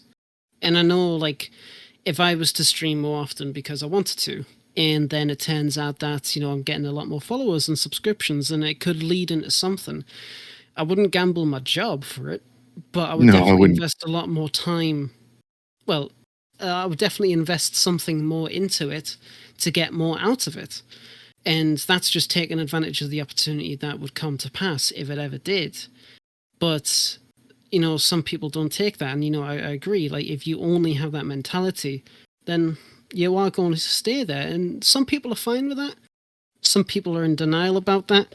But it just depends on who you are and what you ultimately want to achieve. Like, I'm happy with where I am, but if I were to get an opportunity to do more, to get something more out of it, then fuck yeah, of course I'm going to do it. I'm only 25. I definitely think that you're in denial and I'm not saying you, lad, I'm just saying in general, that you don't want to achieve greatness. Yeah. I don't know a person that does not want to achieve greatness or something. I want to be the next Joe Rogan. Exactly. Somebody out there wants to find the cure for cancer. Somebody out there wants to be the next Joe Rogan. So there's heck, my highest point that I could ever hope to achieve right now is if I get on the DayZ monthly community spotlight. That'll be that's it. I'm done. I'm leaving the community, guys. That's it. That's all I fucking want. Cashing out at the high. Hell yeah, dude. Hell yes. But yeah, you are right. Like, when it comes down to it, it's like if you want to, how would I say it? You can't be like, you can't have the mentality of if I achieve it. Fuck you. Fuck you. Like, if you have the mentality alone of I will achieve greatness, it's not going to happen. You have to put. It's not enough. Yeah, that's not enough. Blood, sweat, and tears. You have to make sacrifices. It's just a question of going back to the original topic. What sacrifices? Yeah. Are you going to sacrifice your family? Are you going to sacrifice your sleep? Are you going to sacrifice your day job or whatever? Something has to go. You can't honestly expect to be the next big streamer and keep everything the same. You just can't. That's a pipe dream. Something's gonna give. You're right about that. Yeah. And if you're like a young kid, teenager, you have everything going for you right now. Yeah. In this day and age, if that's something that you feel like you can achieve or want to do is be the next big streamer, the next PewDiePie, whatever. You have everything going for you. When I was 14, dude, YouTube was like, it was a thing, but it wasn't what it was now. The thing, it wasn't what it is today. It wasn't as well known. It was just like, okay, there's a few guys doing YouTube. That's cool. That doesn't seem like a real job. But in today's world, that's a viable job if you're sitting at the top of the charts. I'm constantly astounded by my let me see if I can bring it up for you. I'll have to log into my personal channel. But oh no, it'll be too much of a fuck around. There are videos out there that are getting, like, I had a video pop up and my missus had the same video pop up, so it obviously triggered the algorithm somehow. It was of a cow hoof doctor who was... I saw that. You had that pop up on your feed as well. I had that pop up on my feed too, and I watched it. The cow's hoof bubbles. Like, bubbles, yes. Yes. What is going on? What is going? But that is just it. There's so many people who are trying to fight the algorithm for something, say, like DayZ videos or something like that. But there are videos out there that are getting millions of views, and I can't even begin to imagine the revenue they're making. Yes, you've got to get yourself to that 1,000 viewer and 4,000 hours mark before you can start making money. But all of you guys have had that same video pop up in your feed. You've just got to find, it's kind of like, look at me when it comes to content creation. I started off, 6-7 years ago, I think, trying to be the next big fucking Mr. Blackout or Jam Jar or Mr. Moon or whatever. That's not me. I'm not an amazing content creator. What I am is I'm a talker. What I am is an ideas man. And, this isn't even a novel idea. This is something I saw Barely Infected do first and loved it. I tuned into every episode of Alter. Then Uncooper did it with Compass. I watched every episode of Compass, but they both stopped and I was like, I loved it. And surely if I loved it, there's got to be other people who loved it as well. So I started doing it myself. And look at where we are now, 77 episodes in. You've just got to find your niche, whether it be fixing poor fucking cows' broken hooves from stones getting lodged in there and little bubbles of fucking pus coming out, or it be DayZ videos, or... there's another channel I'm addicted to at the moment, which is Korean street food and all this other sort of stuff. But all these videos are popping up in my timeline of, they're usually 10 to 20 minutes long, and they're getting millions of views of people just making food that's sold from the trucks and stuff like that in Korea. And I saw one pop up for Uzbekistan, which I watched the other day. Find something that you're passionate about, because that's got to be the key thing. If you're doing it just for money and you're not passionate about it, it's going to be a grind. You're not going to enjoy it. But if it's something you enjoy, there, as I saw, millions of people watching fucking this cow hoof doctor fix a cow's foot. You'd be surprised what people will watch. If you can do a good thumbnail, a good title to draw in the interest, you could trigger the algorithm and get yourself thousands of subscribers and thousands of dollars in revenue from videos that you would be surprised that people would be interested in watching. Yeah, exactly. Like I've hit the algorithm once on a mashup, a shot-to-shot comparison video between one of my favorite content creators and Lil Nas X. It got 1.1 million views after a year. Like, it literally had like a couple of hundred views for a year, and then it just fucking instantly shut up. I got over 2,400 subscribers for it. It managed to get me Google AdSense verified, and algorithm. Oh yeah, but that's the thing though. It's my shitpost channel. I don't do anything with that channel. Out of all the fucking videos I've ever made, out of all the years I've done YouTube and everything like that, why did it have to be that video? And I got constant comments about it, and it was like it was freaking great. It was cool, but it was like, why that video? Yeah. Like it took 10 minutes to make. And it's like, why after, least effort video that does the best. That's exactly. crazy. It's crazy. My best video is an offline cinematics guide at about 10K views, something like that. That is nice. I take great pride in that. And to be honest, I've never done a guide video ever up until that point. Ever. So the fact that it did, to me, that did extremely well. So for it to do that well is just mind-boggling to me. Like, yeah, huh? That's not my type of content. That's not the type of content that I enjoy. I did not enjoy making that video at all. Whereas me, I would love to do more guide videos, but I just don't have the skill to do it. I've done 2 that I can think of over the years, and they're 2 of my better performing videos. One was on why things are seen, and the other one was showing how loot was falling through the bottom of those little Quonset huts, and if you laid down, you could actually get them to pop up. And they were 2 of them. 3. Back in one of the patches, how to attach a bipod to an AKM. You had to spray paint it black. And you do the guides, I'll narrate them. Now I leave it to the more talented people like Archie and so on for those sorts of things. So, like Wobo's videos.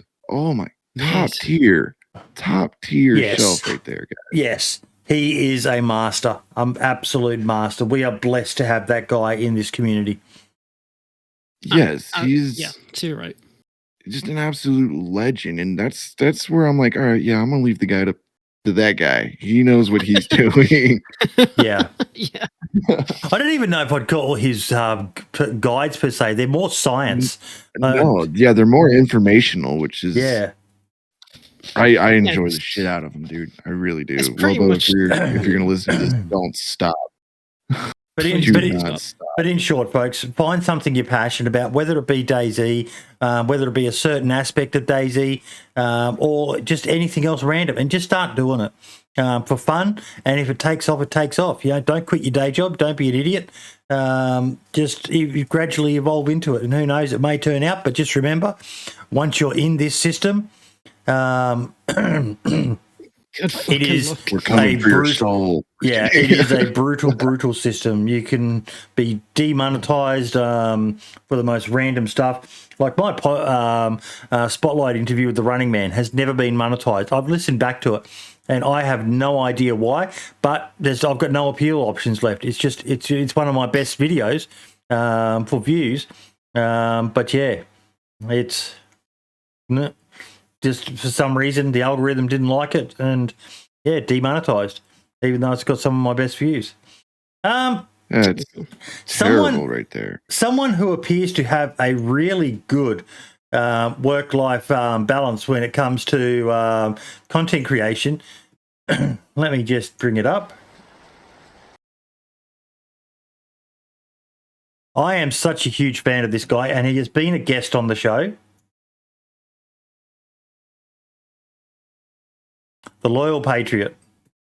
Yes, I saw this clip. Oh my God, this is hilarious. Oh my God, I was dying. I loved this. Is so good. I loved this. Other than that, and then every 5 minutes, how close are we? Other than that, they were amazing. I heard his footsteps, you pussy. Oh my God, why do people play that way? Sit down next to me, next to the fire, be like, hey man, I'm out here surviving too. What's going on, bro? You got any things we could trade on? If not, hey, put your hands up. I want your stuff. No, you got a tiny ass wiener and you just run around shooting everybody in the face. How are you not bored? How are you not like, oh God, man, I just shot another person that didn't have anything in their hands. My wiener can't get any smaller. I don't know if I should play something else. DayZ's so boring. This game's so boring. I don't get it. Oh my gosh, Chad. I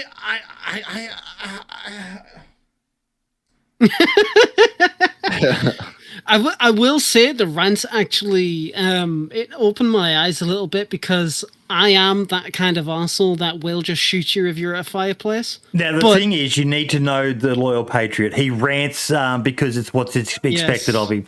He wasn't, he said, I actually reached out to him and said, do you mind if I use this clip? And he said, no, go for it. Just let people know I was bunging it on. So there was definitely frustration, and I 100% agree with what he said. But, yeah, it was just, oh, my God. Even worse for him was that, like you said, he heard the footstep, but bang, dead. I get his rant. Like I get it. Yes. You know, the reason why he's saying DayZ is so boring, because those people that are just, you know, KOS to a guy whose back is turned without even having a gun are the same people that probably complain about how DayZ is boring. Yes. You know, that is in your hands at that point, but that was a hilarious clip. I couldn't do it. But he is doing amazing, absolutely amazing. And good night, Skull Speeder. Thank you for popping in, buddy. His content, I follow him on Twitter. I'm sub to him on YouTube. He is just like he's managing to evolve. Have you seen his Twitter account? I haven't, to be honest, no. Oh, I don't my keep dear. up with the low Patriot. You need to follow him on Twitter. Let me just go to his Twitter account.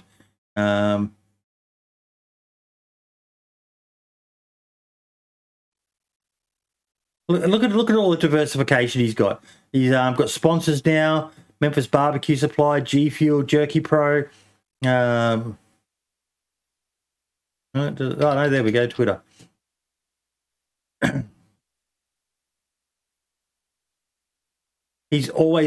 We bought an abandoned cabin. He's just living this dream life out in the wilderness of the US somewhere. And just he's putting the most random stuff.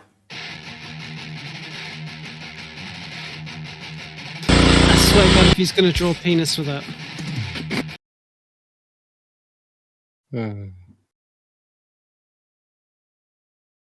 No, okay. I'm very surprised.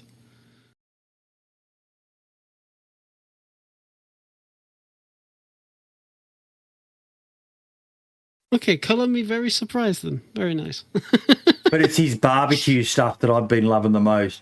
There's the he's just a good old boy redneck. But look at him wearing his hunting gear. Photos of his wife. He's got his dog. Sadly, his dog passed away, which was really, really sad to see. But this is the stuff I love. He's just posted so much barbecue on his channel. Oh, you're a foodie. You're a total foodie. Oh yeah. Oh, look at that. Oh. And tender. he's managed to diversify. Now, he was part of the golden age of DayZ. One of the guys, along with Mr. Moon and Jam Jar and Mr. Blackout, and there was the loyal Patriot, Katie Wolf, and so on. And he's doing better than most of them. And he's diversifying. It's smart. But he's such a nice guy. I'm very, very envious of him. The lifestyle he gets to live. You couldn't live that here in Australia. No. You can't show people that at breakfast time, man. Jeez.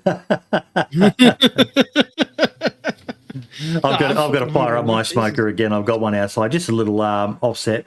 But yeah, I've got to get it going again. But no, I did love that clip, and he's bang on the money. People need to be prepared to take a risk. That could have been a great interaction. As it was a you at dead screen. And it kind of comes back to last week's topic of, if the gear had been able to be more easily ruined, because that was a shotgun that he shot with, the guy might have maybe been more inclined to actually try to interact with him. Yeah, exactly. Yeah. I mean, like I said at the start, it's kind of opened my eyes, because if I see somebody at a fireplace, I would go ahead and just shoot them. But now I think it's more, I'll probably be like, actually like just survey the situation and then maybe hold Put your freaking hands up. No, and then you get called an RPer, remember? Yeah. Oh shit, yeah, not allowed to play DayZ shit. Yeah, sorry, yeah. Just point and click But kill. look, you gave them a chance, and if they go, "Oh, you fucking RP," and bang, you're dead. I gave you a chance, but Yeah, I shot him. Oh, Yeah. I for sure shot him. yeah. Whatever. I told him, I was like, dude, I'm trying to give you a chance. Freaking RPer. You're done. Now, have you guys Like, been you're playing the one that- much experimental? I have, and Vanilla DayZ isn't that bad. Actually, It's making a return. The only issue I have with Vanilla DayZ is base building. It is shit. Like, I see some really, really decent structures from people, but from when you play on a server where they've got build anywhere, for example, which is great, but it has its issues because then you end up with unrealistic structures. But Naturally, they need to do a massive, massive overhaul of base building. I tried building just locking off one of those little brown double door garages, the one which has only got the one entry, the smaller ones, which you could just drive a vehicle into. Yeah. And then I wanted to build a watchtower at the front and turn one of the walls into a gate. Can't do that. Couldn't work out how to attach the wire to it. So then decided, okay, I'll just build out further so I can build a carport, somewhere to put my car. And it just would not let me place the last wall, even though it was on a driveway. And I'm like, what is bugging out here? They've really, really got to do some work on base building in Vanilla DayZ. A major overhaul of it. I know a lot of people don't like base building, but base building is here. Base building is one of the more popular aspects of DayZ. They've massively got to overhaul base building in DayZ. It is really, really bad. I mean, I got to give my love out to the modders for like the place anywhere, build anywhere mods, because that's kind of where it's. If DayZ Bohemia were to implement that in some fashion, now you're looking tons better just in that aspect alone. Like you can't place tents in buildings or something because of some weird geometry thing going on. So yeah, if Bohemia were to implement just those alone, I mean, of course they need to do more, but that's definitely a great start, I think. Yeah, it definitely is. I mean, the whole thing with base building, obviously, it's that end game kind of goal. And if that end game kind of goal for you or your group is just not done in a very, very good way, then what is the point? Like, I want to be able to go off in the woods, or heck, the mountain just outside of Cherno, between Cherno and Electro. It's next to the railway. If there's a hidden area there, it's surrounded by trees. You can just go on there, and you can build a really nice base. Wall it off, get a gate there, brilliant. But you can't really do that properly because of the way that the vanilla base building is. Like, I would love to see, obviously we've got our wood and we've got our metal. I would love to see like more roofing kind of aspects of it. I would love to be able to create a metal ceiling, a metal roof or a wooden roof, or heck, those like big massive plastic sheets that you can just get. I would love to see something like that. It's something just simple, just to plonk up there, They already have that asset. Look at the watchtower roofs. Yeah, they have the watchtower, Make that buildable on its own. One of the big issues for me is they need to announce snap locking. Building something to try to make a nice, neat structure is absolutely fucking terrible. And like Don is saying, and Mello, you spent all this time building all these walls, and you've almost got your perfect structure, and then the last piece just won't allow you to place it, no matter what you do. And you've just wasted all this time putting all of these things down, and you've only built maybe the one fence kit. Maybe sure you could have built more fence kits, but that takes more resources, more pieces of rope to. I know they're fairly easy things to craft, but when you're on PC, yes, you can go play community consoles that have got expansion mod or base building plus or more doors or something like that. Console players, I don't know how they aren't. They're carrying on about other things. I'm surprised we're not hearing more about base building. Scum is much better though, because at least you can place all the blueprints down up to, I think you can have 11 or 12 blueprints down to see whether it's going to work for you. DayZ, it's pretty much one at a time. And then, you've got to try and place this other one. And if you don't have a gap, especially on vanilla, if someone can peek through that gap and see the back of your wall, they can just easily destroy it. They don't even need to breach it. They don't even need to use grenades. They can just destroy it from being able to see behind the wall. And without being able to snap lock, you can't do it. Yeah, exactly. And it's like, I would love to see the base building aspect of DayZ to become much more viable, especially with 1.14. I'm actually probably going to take a look at more vanilla style servers to play on them. And I want to have like the best that it can possibly be, but it just, the DayZ, well, I wouldn't say the DayZ dev team, because I know they know a lot of issues that they would like to work on, but it's just the higher ups. So I would hope the higher ups, they hear us and be like, look, base building needs to be overhauled. It's been virtually exactly the same since it's been first implemented, with a few minor tweaks since then, and it's just not working out, especially for the console players. Try and do these kind of things.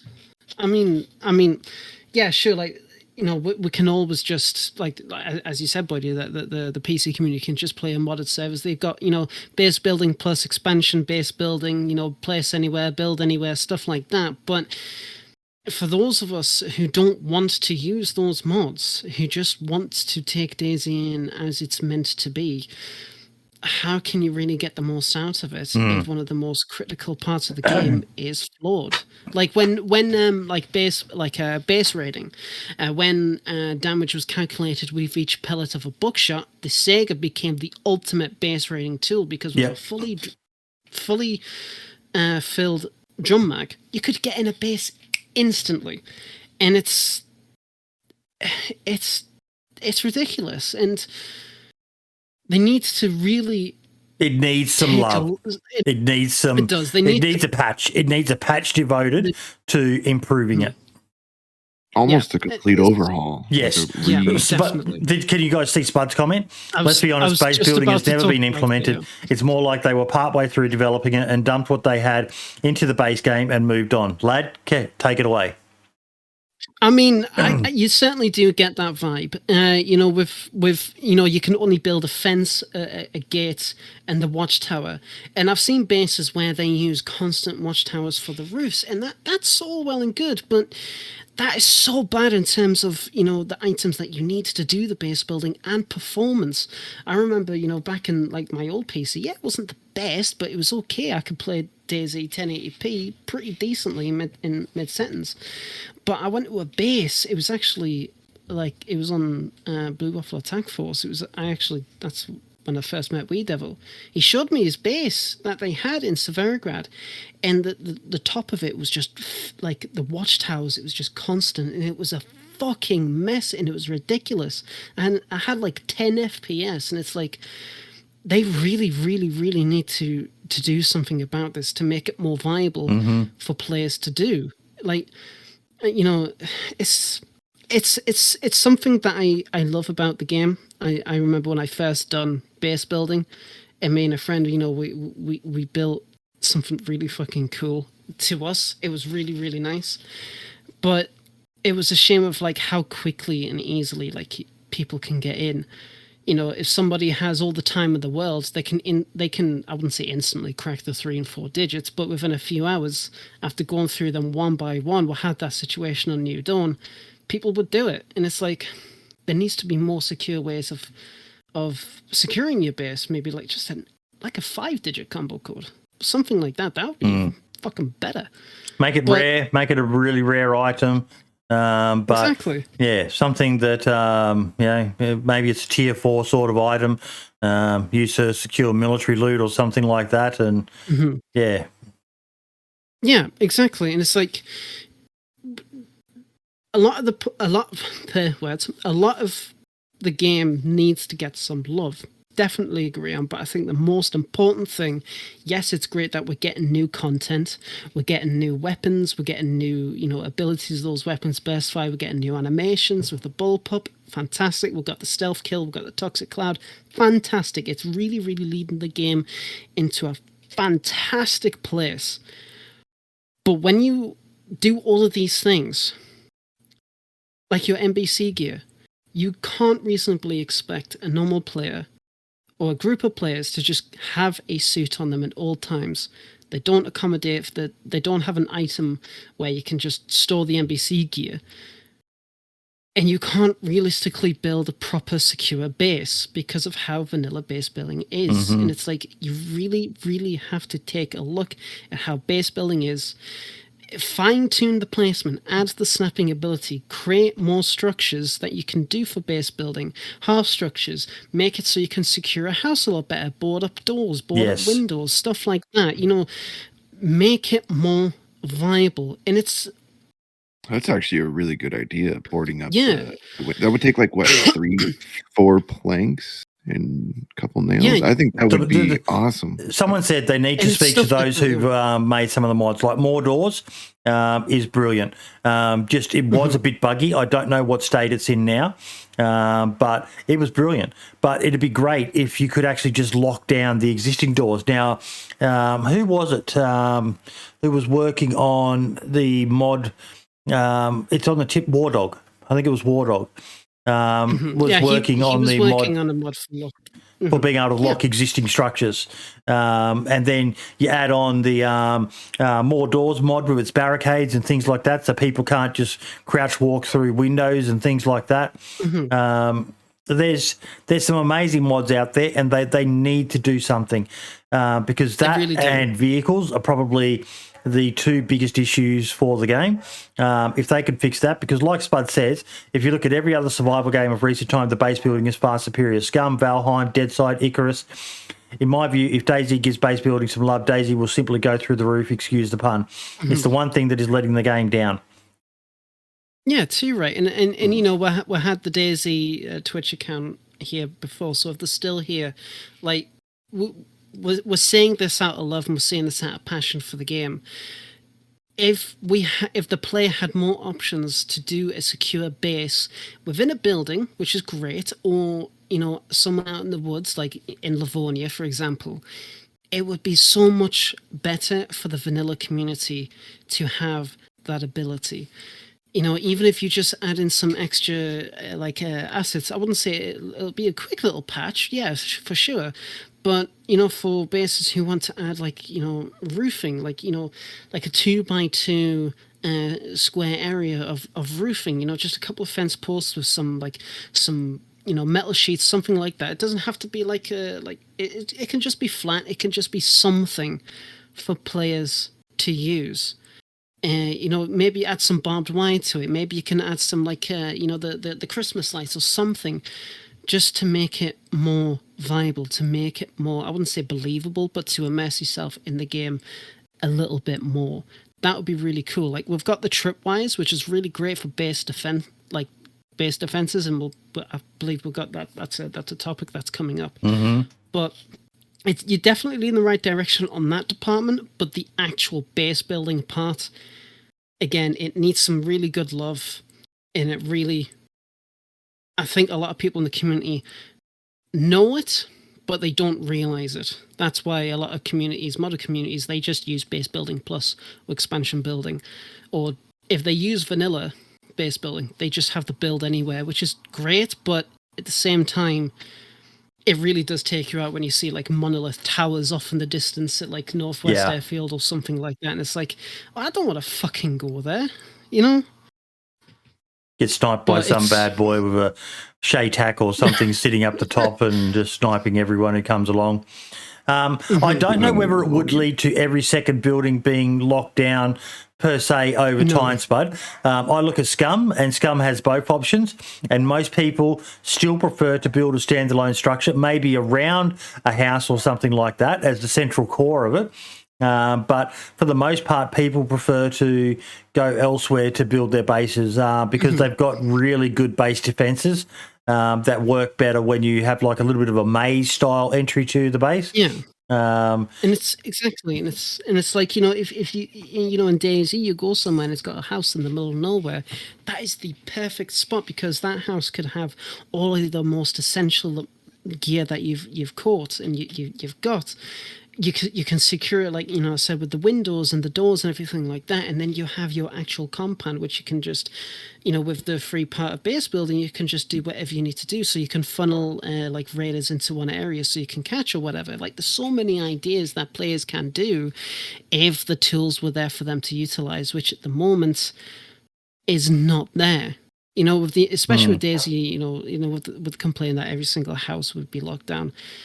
I don't believe that is actually physically impossible on a vanilla server, considering the actual economy. A modded server with like 500 plus loot, maybe, yeah. Like 500% loot, yeah, probably. Yeah. But with a vanilla server, which is obviously what it caters to, I don't believe that would be possible. what And happened even on so, it's DayZ like- Down Under was most of the main places of interest did get locked down. I do remember it, Spud. Like, I was on a crew and we were in the tower in Novi, and we had that locked down with multiple doors and all the rest of it, and each floor was locked off and every room on each floor was locked off, and it would have been an absolute nightmare for someone to try to raid. But yeah, it does come down to, like you said, monitoring the central loot economy, making sure that it's not easy to do, that it's more of a rarity, but that base vanilla base building method needs to be better to encourage people, to reward people for actually building a standalone structure somewhere, or as opposed to locking down existing structures, which is great and more realistic and possibly maybe less intense on server resources.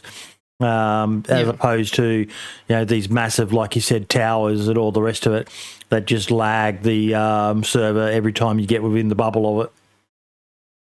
I can tell you right now that I will 90% of the time I will lock down an existing building before I build a standalone base. That is just it's so much easier. especially since you can't break through the walls of an existing house. Exactly. I'm more so of a solo player than I do play with a group, and having all of those resources or collecting all of those resources as a solo player is it's hard. Plain and simple, it's hard, and it shouldn't be easy. Don't get me wrong, it shouldn't be easy, but it's way more logical to lock down an existing building. It's just that's the nitty gritty. Too, right? Yeah, exactly. And it's like, the best place to like, if you're in a big group, the best place to build in is a school. But with the current way that base building is, vanilla base building, yes, it's somewhat easy to set it up, but fuck me, is it hard to keep it actually reinforced in the performance around the area. Like, you get in that network bubble, you know for a fact that somebody's based in a school when your FPS drops from like 80 to 40. And now, it's like, one of the interesting things they do on Scum is they actually have bases start to deteriorate over time. Once you've got walls up, it's not just a case of set and forget they're there forever until someone knocks them down. You actually have to maintain your base. As you can imagine, you would have to do IRL and use toolkits to repair the individual walls. Now, you can go to the flag and repair everything as a game mechanic to make it easier. But I like that aspect as well, because the bigger your base, the more resources you need to continuously maintain it, which I thought was an amazing little mechanic for the game. But we talk about the negative side of it, but there's some positive sides to the vanilla version of the game. I've just been enjoying the simplicity of it. Oh, yes.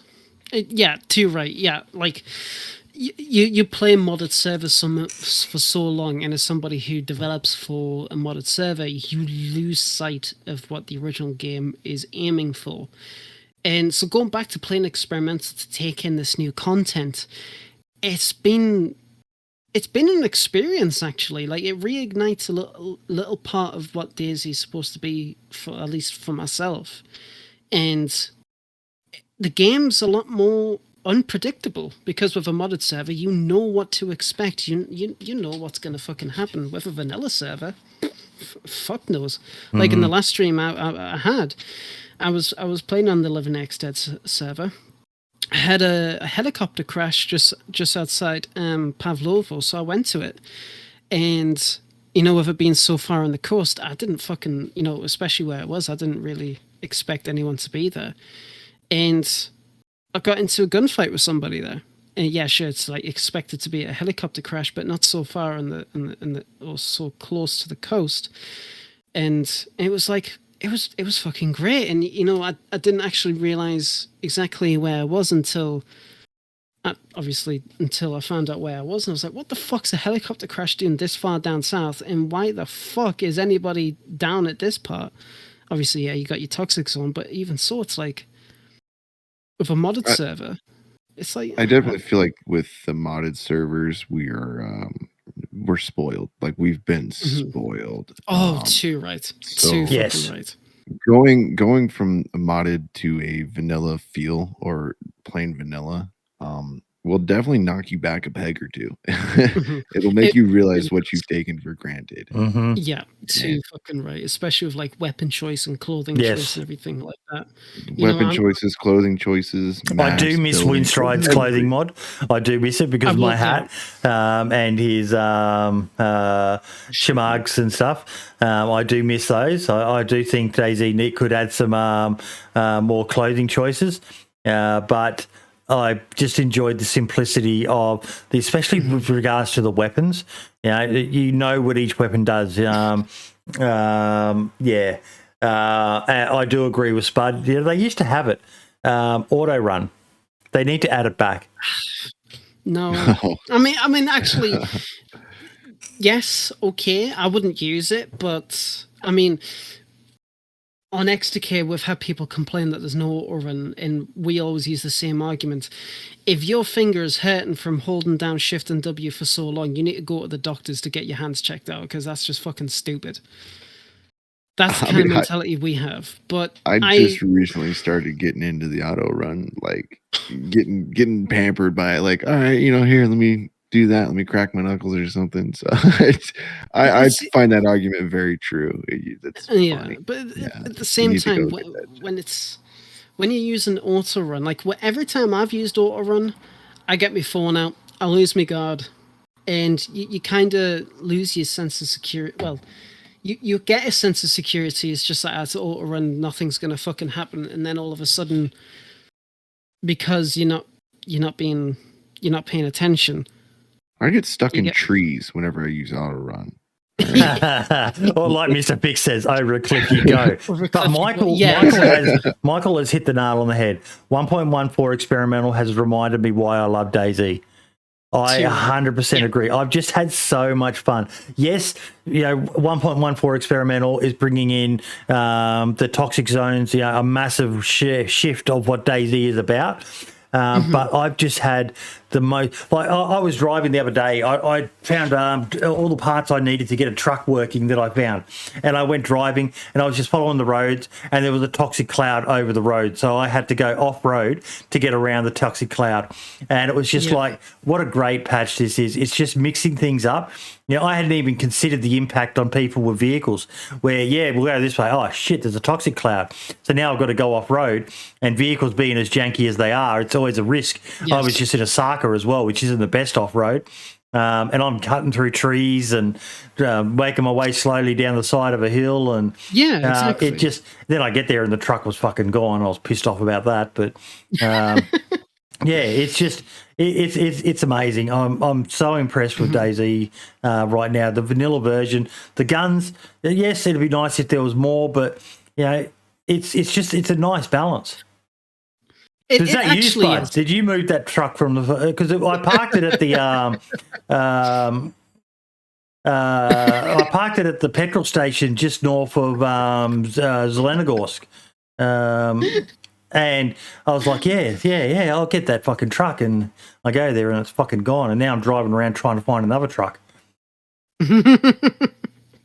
But, I mean, DayZ has definitely...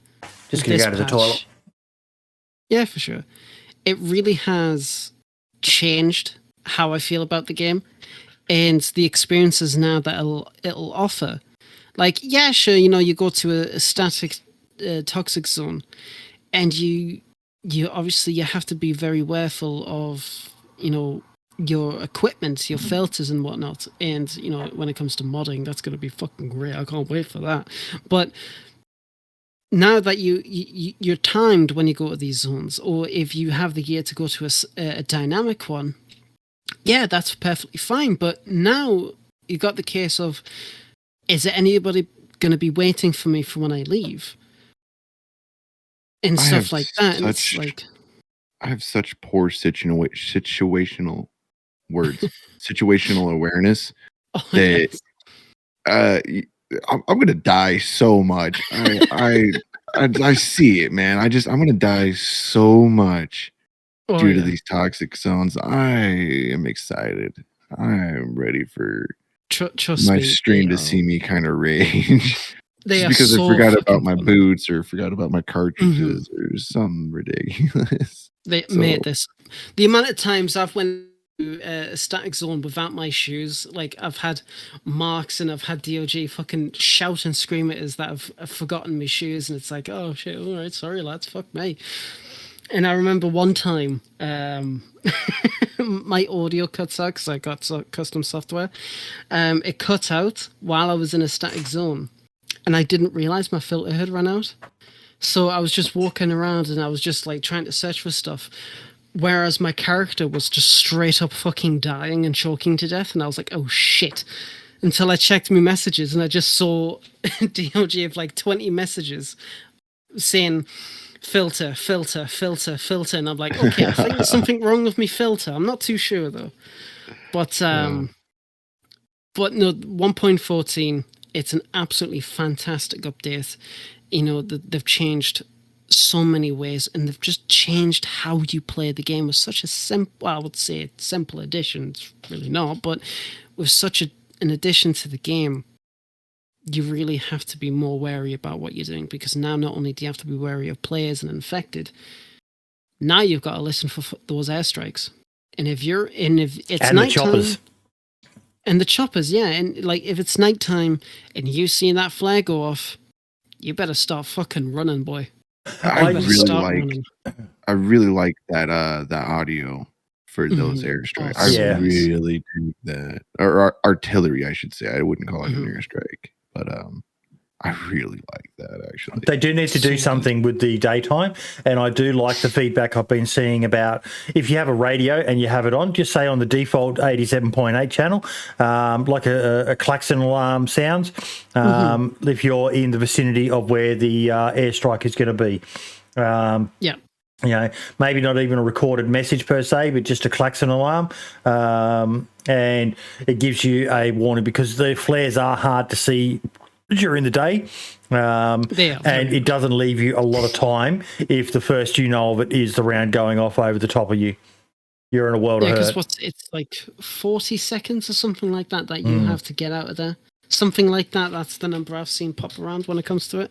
But yeah, there definitely needs to be something for daytime, because nighttime, even with the flare, the connotations of it actually being the artillery or just a player fucking around, that's still even better, because like what if you are a player and you are fucking around, you shoot a flare up into like Zelenogorsk, and somebody else doesn't hear the flare go off, but they see it, they think, oh shit, a fucking artillery's coming. And it's like, that's so funny. That's funny to me, because it's like, you're scaring the shit out of other players in the area, and heck, you might have somebody else who's scouring the outskirts of the town to see if anybody runs out, and if they do, bang, they're dead. I can't wait to see a video of someone trolling people with the flare gun, and making them all think that a artillery strike's coming in on them. I wonder. I hope that this patch kind of revives some of the feelings that I had when I first started playing DayZ. Yeah. When I first started playing DayZ, nighttime would scare the living piss out of me. I was scared, man. I'm not afraid to admit it. All right, it scared me. The game was scary. Now it's not so scary, but maybe with these flares and words again, artilleries, I might find myself getting a little timid again. And yeah. that's something I'm really looking forward to. I really am. That is. They just need to keep it up. They're killing it at the moment. They actually are. And, when it comes to close to Christmas time, when that 1.15 update comes out, because, DayZ, if you're still watching with 1.15, take your goddamn time. Take your time to make it as best as you possibly can for this final update for the year. Yeah. And because with 1.13, yeah, it was a average patch, but 1.14, oh my god, I'm still watching. DayZ is always watching. DayZ is always watching, my friend. Oh my god, they're watching me. But no, seriously, like, keep it up. And I remember in the beginning of the year that they said that this year was going to be huge for DayZ. It actually is. And it has been. It actually has been. So Good job on keeping your word there, DayZ. Good job. Halloween in between. Time to be scared yet. Yeah, they still got to do. They usually always do something for Halloween.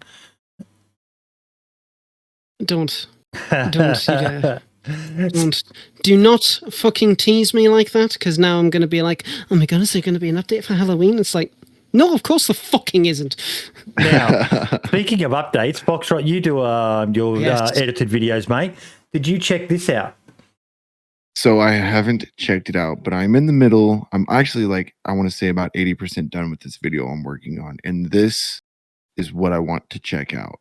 I want to check out this online community cinematic thing. I know JLK is huge on his cinematics, right? So yes. I know that this is going to be blow your socks off kind of thing.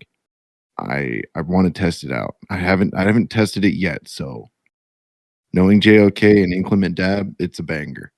It will be. A banger. It will be. Just a great little addition, because Simple Cinematics, I've always looked in awe at Fubar Bundy's, where he'd do that the aerial shot and come down to behind the player. I saw Prestige did it the other day as well. It's just absolutely awesome that they're doing little. I like that chicken nuggets workshop as well. I did like that. But something to make it more entry level for everyone to lift their game. 100% behind that. Just a reminder to everyone as well. I want to. No, it doesn't look like he's got the link to. You're trying to find his donation link. InclementDab does have a Patreon. The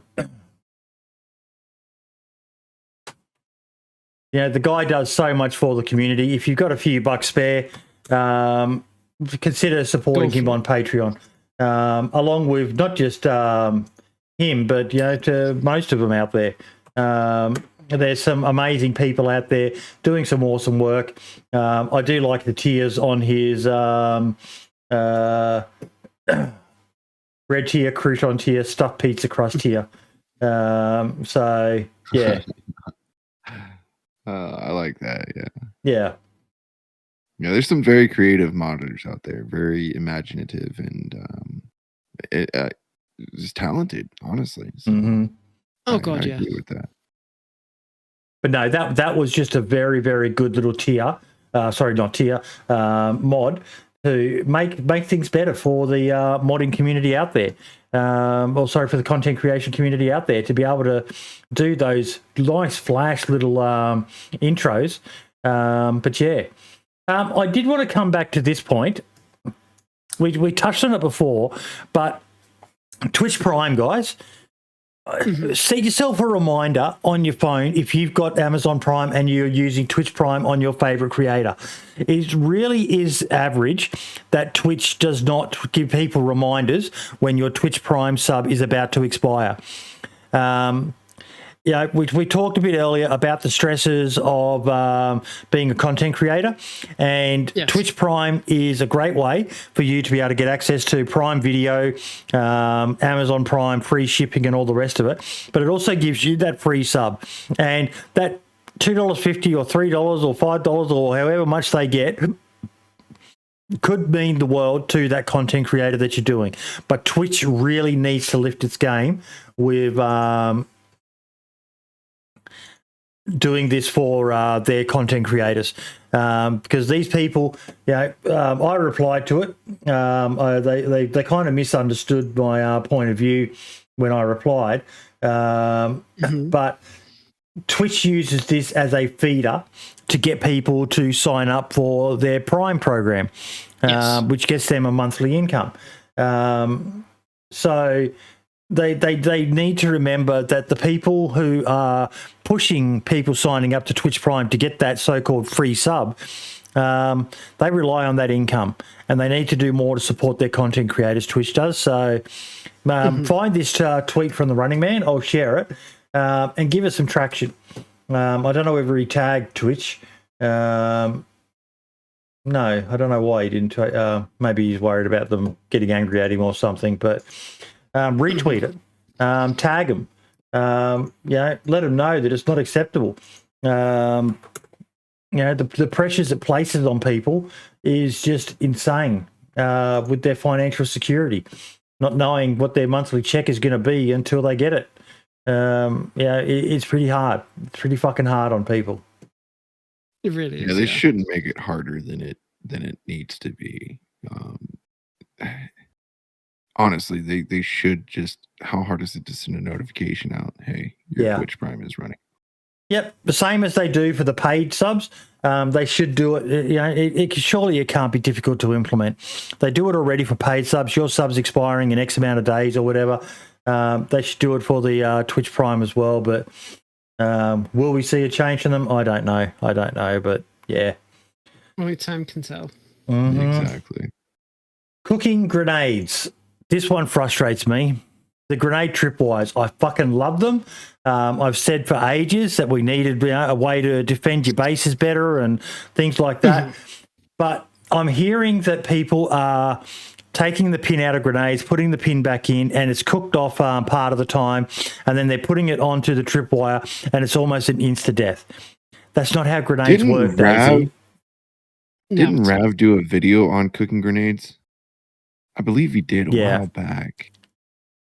I love that. That is so brilliant. If you have the mental note to be able to cook a grenade, put the pin back in, and arm something with it. But it frustrates me because that's not how grenades work. It's actually not. That's it. That's not how grenades work. Like, even in DayZ, though. No, I know that's not how grenades work, but I'm just saying, if you have that mental note, kudos to you, dude. I can't be mad for you playing the game. Mm-hmm. Yeah, I mean, especially like if feature is there, then people are going to use it. But when it comes down to it, though, it's a very strange issue, because when you unpin the grenade in DayZ, it doesn't actually go off in your hand, because you're holding the handle in. Exactly, you're holding the spoon. Still holding it. So when you drop it, when you throw it, then obviously it's going to go off. So when people are saying like they unpin the grenade, then pin it, then put it in, and then it instantly blows up, I know DayZ has already said that is how it's meant to be. I love you guys, but that is that's an exploit waiting to happen. And in fact, people are already exploiting it, and you've added such a fantastic feature back into the game that players have been asking for. And you know what they could do to compromise it? You know what they could do to compromise it?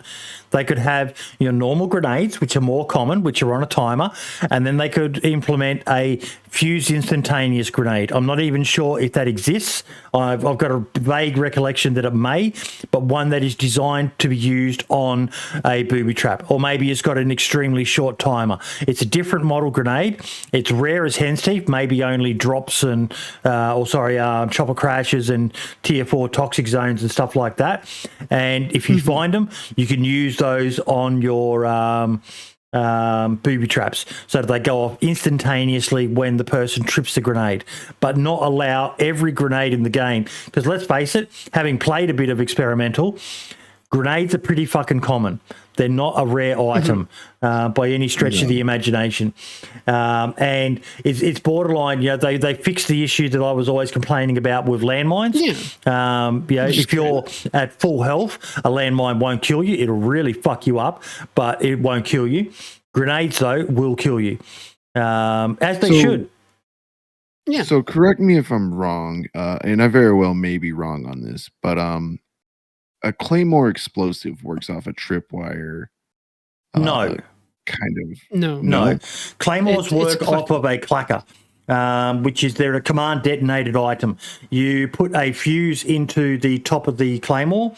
Now, this is the traditional way to use them. You can, if you've got the right equipment, rig them up so that it could work off of a tripwire, that a tripwire activates the fuse or the detonator and sets it off. But your traditional Claymore, the packaging it comes with, is just the clacker and the Claymore, and then you need to have a detonator and the relevant cord, whether it be you use an electric circuit, right?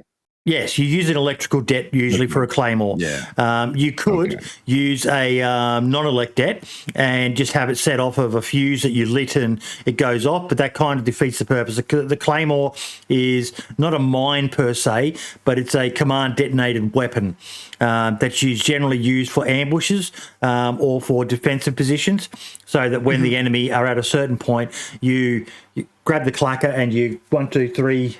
Usually it goes off on the first one, but you pump it 3 times because the clacker is generating the electrical impulse to send to the electrical detonator. Well, the reason why I bring that up is because I think that would be a pretty cool explosive implementation. Oh yeah. Yes. No matter how you build it, whether it's unrealistic with like a tripwire or with a clacker on the realistic end, I think for defense purposes, that would be a really cool implementation. So too right. Yeah, but I mean, when going back to the actual situation with the grenades and the tripwires, it's like, yes, it's such a fantastic addition, like I said, but the dev team or whoever made that design choice is definitely, I don't want to sound like too much of a cock, but you've definitely shot yourself in the foot if you think that that's the best way to go about it, because people's just like when you go over trip mine or tripwire, you have, as Boydie you showed last weekend, you can just crouch or you and you can get past it. That's perfectly fine. Great, you've already got a way to avoid it. But when you accidentally trip over it, you should still have a chance to get away from it, and that goes to any kind of like attachment that you can put on the tripwire. You should be able to get away from it, like flashbangs. You should have the opportunity to try and at least get away from that, because even when it does go off, there's an audio cue for when you've gone through it. You've got an animation when you stumble when you go through it. People can still ambush you, but when you have grenades that instantly go off, it's like, that's just unfair on the end user, the end player.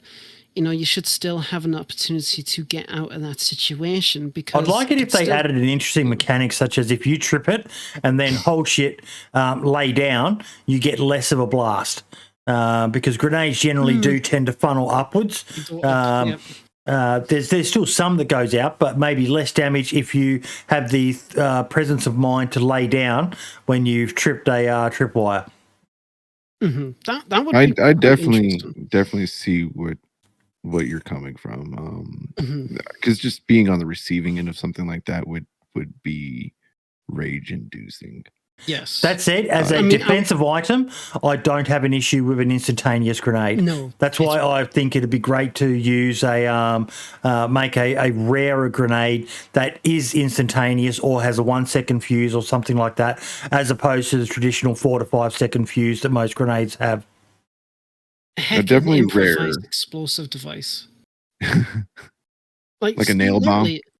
Like just something like if they've got a cooking pot in the game. Yeah, exactly. You easily could just make some kind of IED connected to your tripwire, and it's like that would be a really good alternative to a grenade. It's like, yes, you have to spend a bit more time and resources to make it, but it instantly goes off. You're satisfying those kind of players that use that mechanic.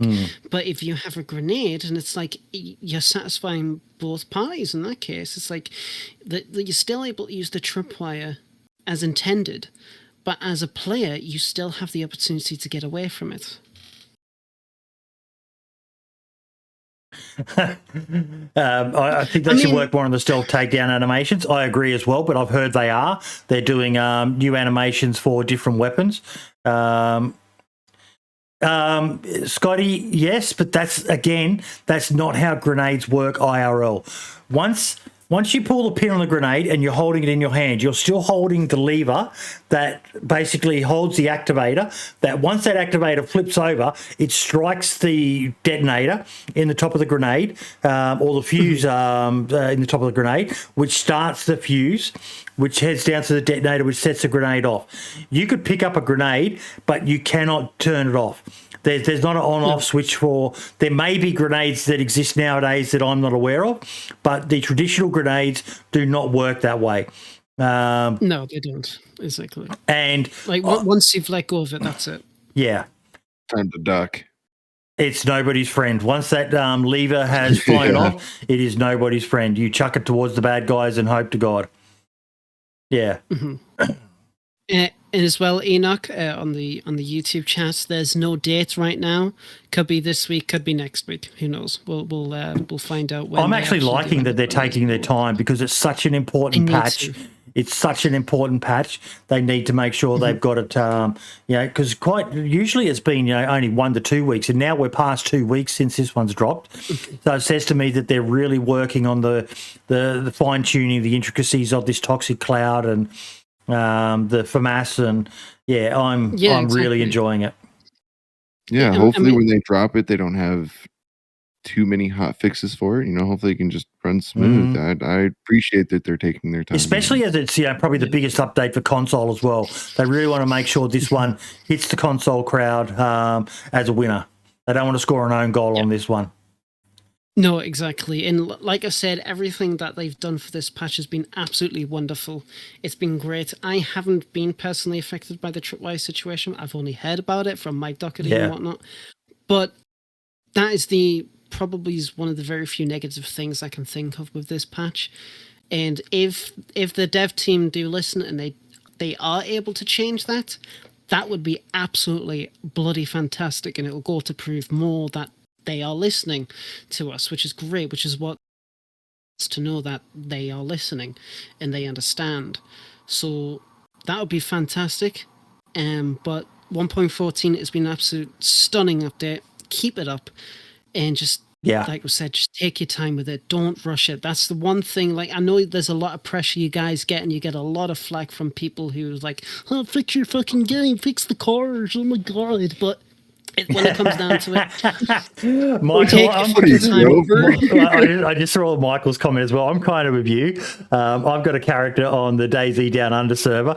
I've got 2 Lars or 2 Fowls. I've got a FAMAS.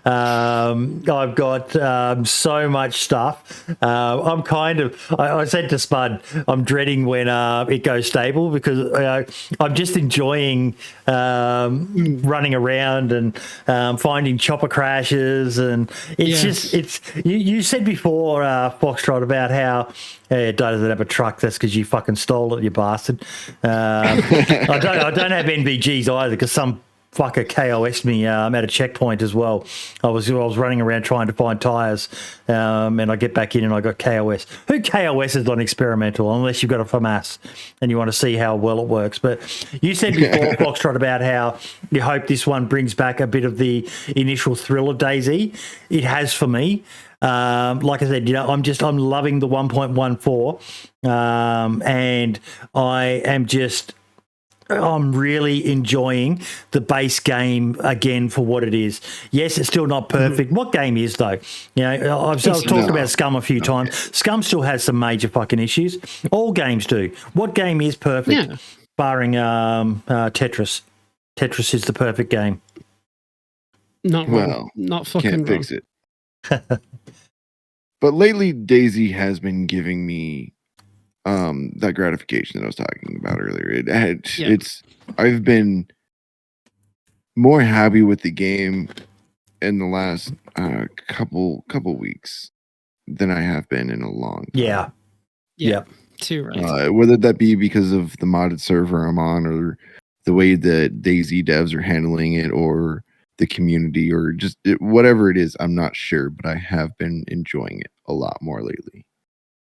Question for you, being that you're a bit of a PvPer. Excuse the off-topic question, but is the drop shot and roll as much of a thing on PC as it is on PlayStation? I think it is. I think I know what he's talking about, and I think I've seen a lot of people do it. I definitely lead with my shots.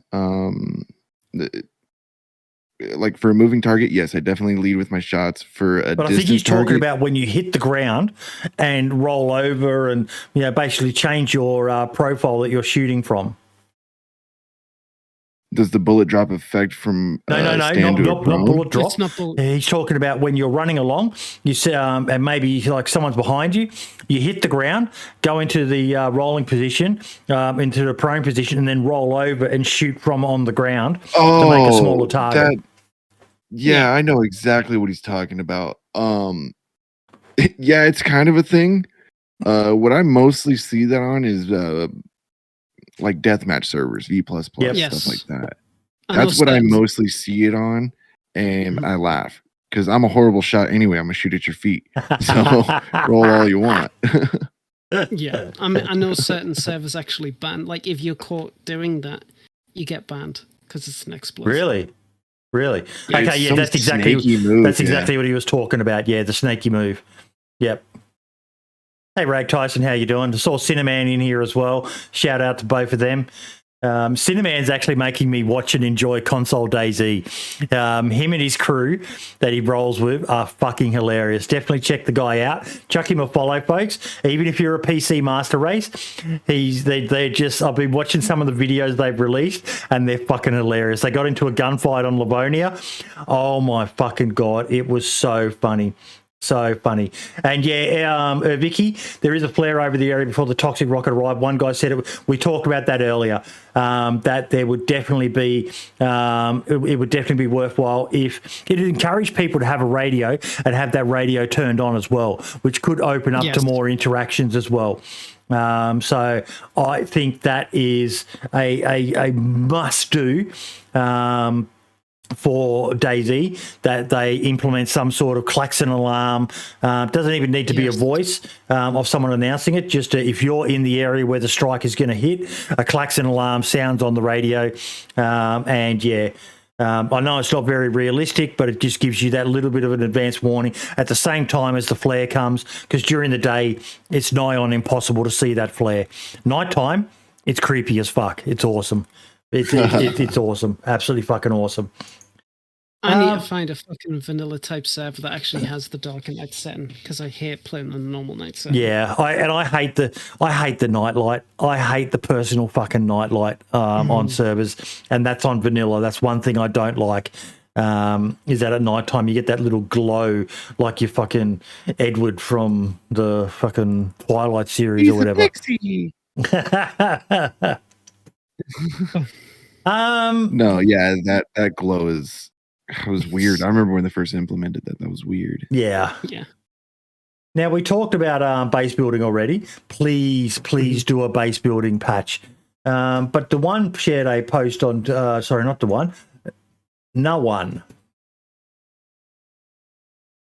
The past 2 years at DayZ has had the most competent dev team to work on the game in a very long time. Great job. I wanted to talk about this because I do not disagree, but even Call Me Rive expanded on it. I think Adam and the team, I don't think anyone could have done better than them, but I think Adam's kind of being lucky in that he didn't have to deal with the problems of the past. Like Call Me Rive expanded on, the team that built the Infusion engine was competent as well. It was a ton of work, but was almost invisible for users since you cannot present the new engine bit by bit. They basically replaced the engine on the fly. I don't know if it's ever been done before. I said, I think the challenges they all faced over different periods impacted what we saw as the end product, but there is no doubting Adam and the team are fucking killing it. People have got to remember, this game has come a long fucking way. And what we're seeing now is they're down to almost the fine tuning. There's still some core elements like base building, like vehicles, even PvP. I hear people talk about a lot that need a lot of work on them, but we've got a pretty decent, stable core version of the game. We never had that in the past. There was some massive changes. So that was more why I wanted to talk about this topic. What do you guys think about it? I think they need to implement the feet on the cars. That needs to happen. Did you guys see that tweet? Yes, I did. Yes, I did. It took us a minute to think about like what the feet and cars. I saw the gears turning in your head. Like, what are you talking about? No, I joke, of course. No, I agree with you. There's a lot of fine tuning that they need to do now, but as far as like the core aspects, there's not a whole mess of things. I mean, there's still a few things like your cars, your base building. Some of your hitboxes I've seen are kind of wonky. Some other aspects of like the sicknesses they need to kind of, but that's part of fine tuning, I would say. The sickness is part of fine tuning. But yeah, no, I wholeheartedly agree with you on that they're getting closer and closer to a really polished game. Mm-hmm. Yeah, a complete game.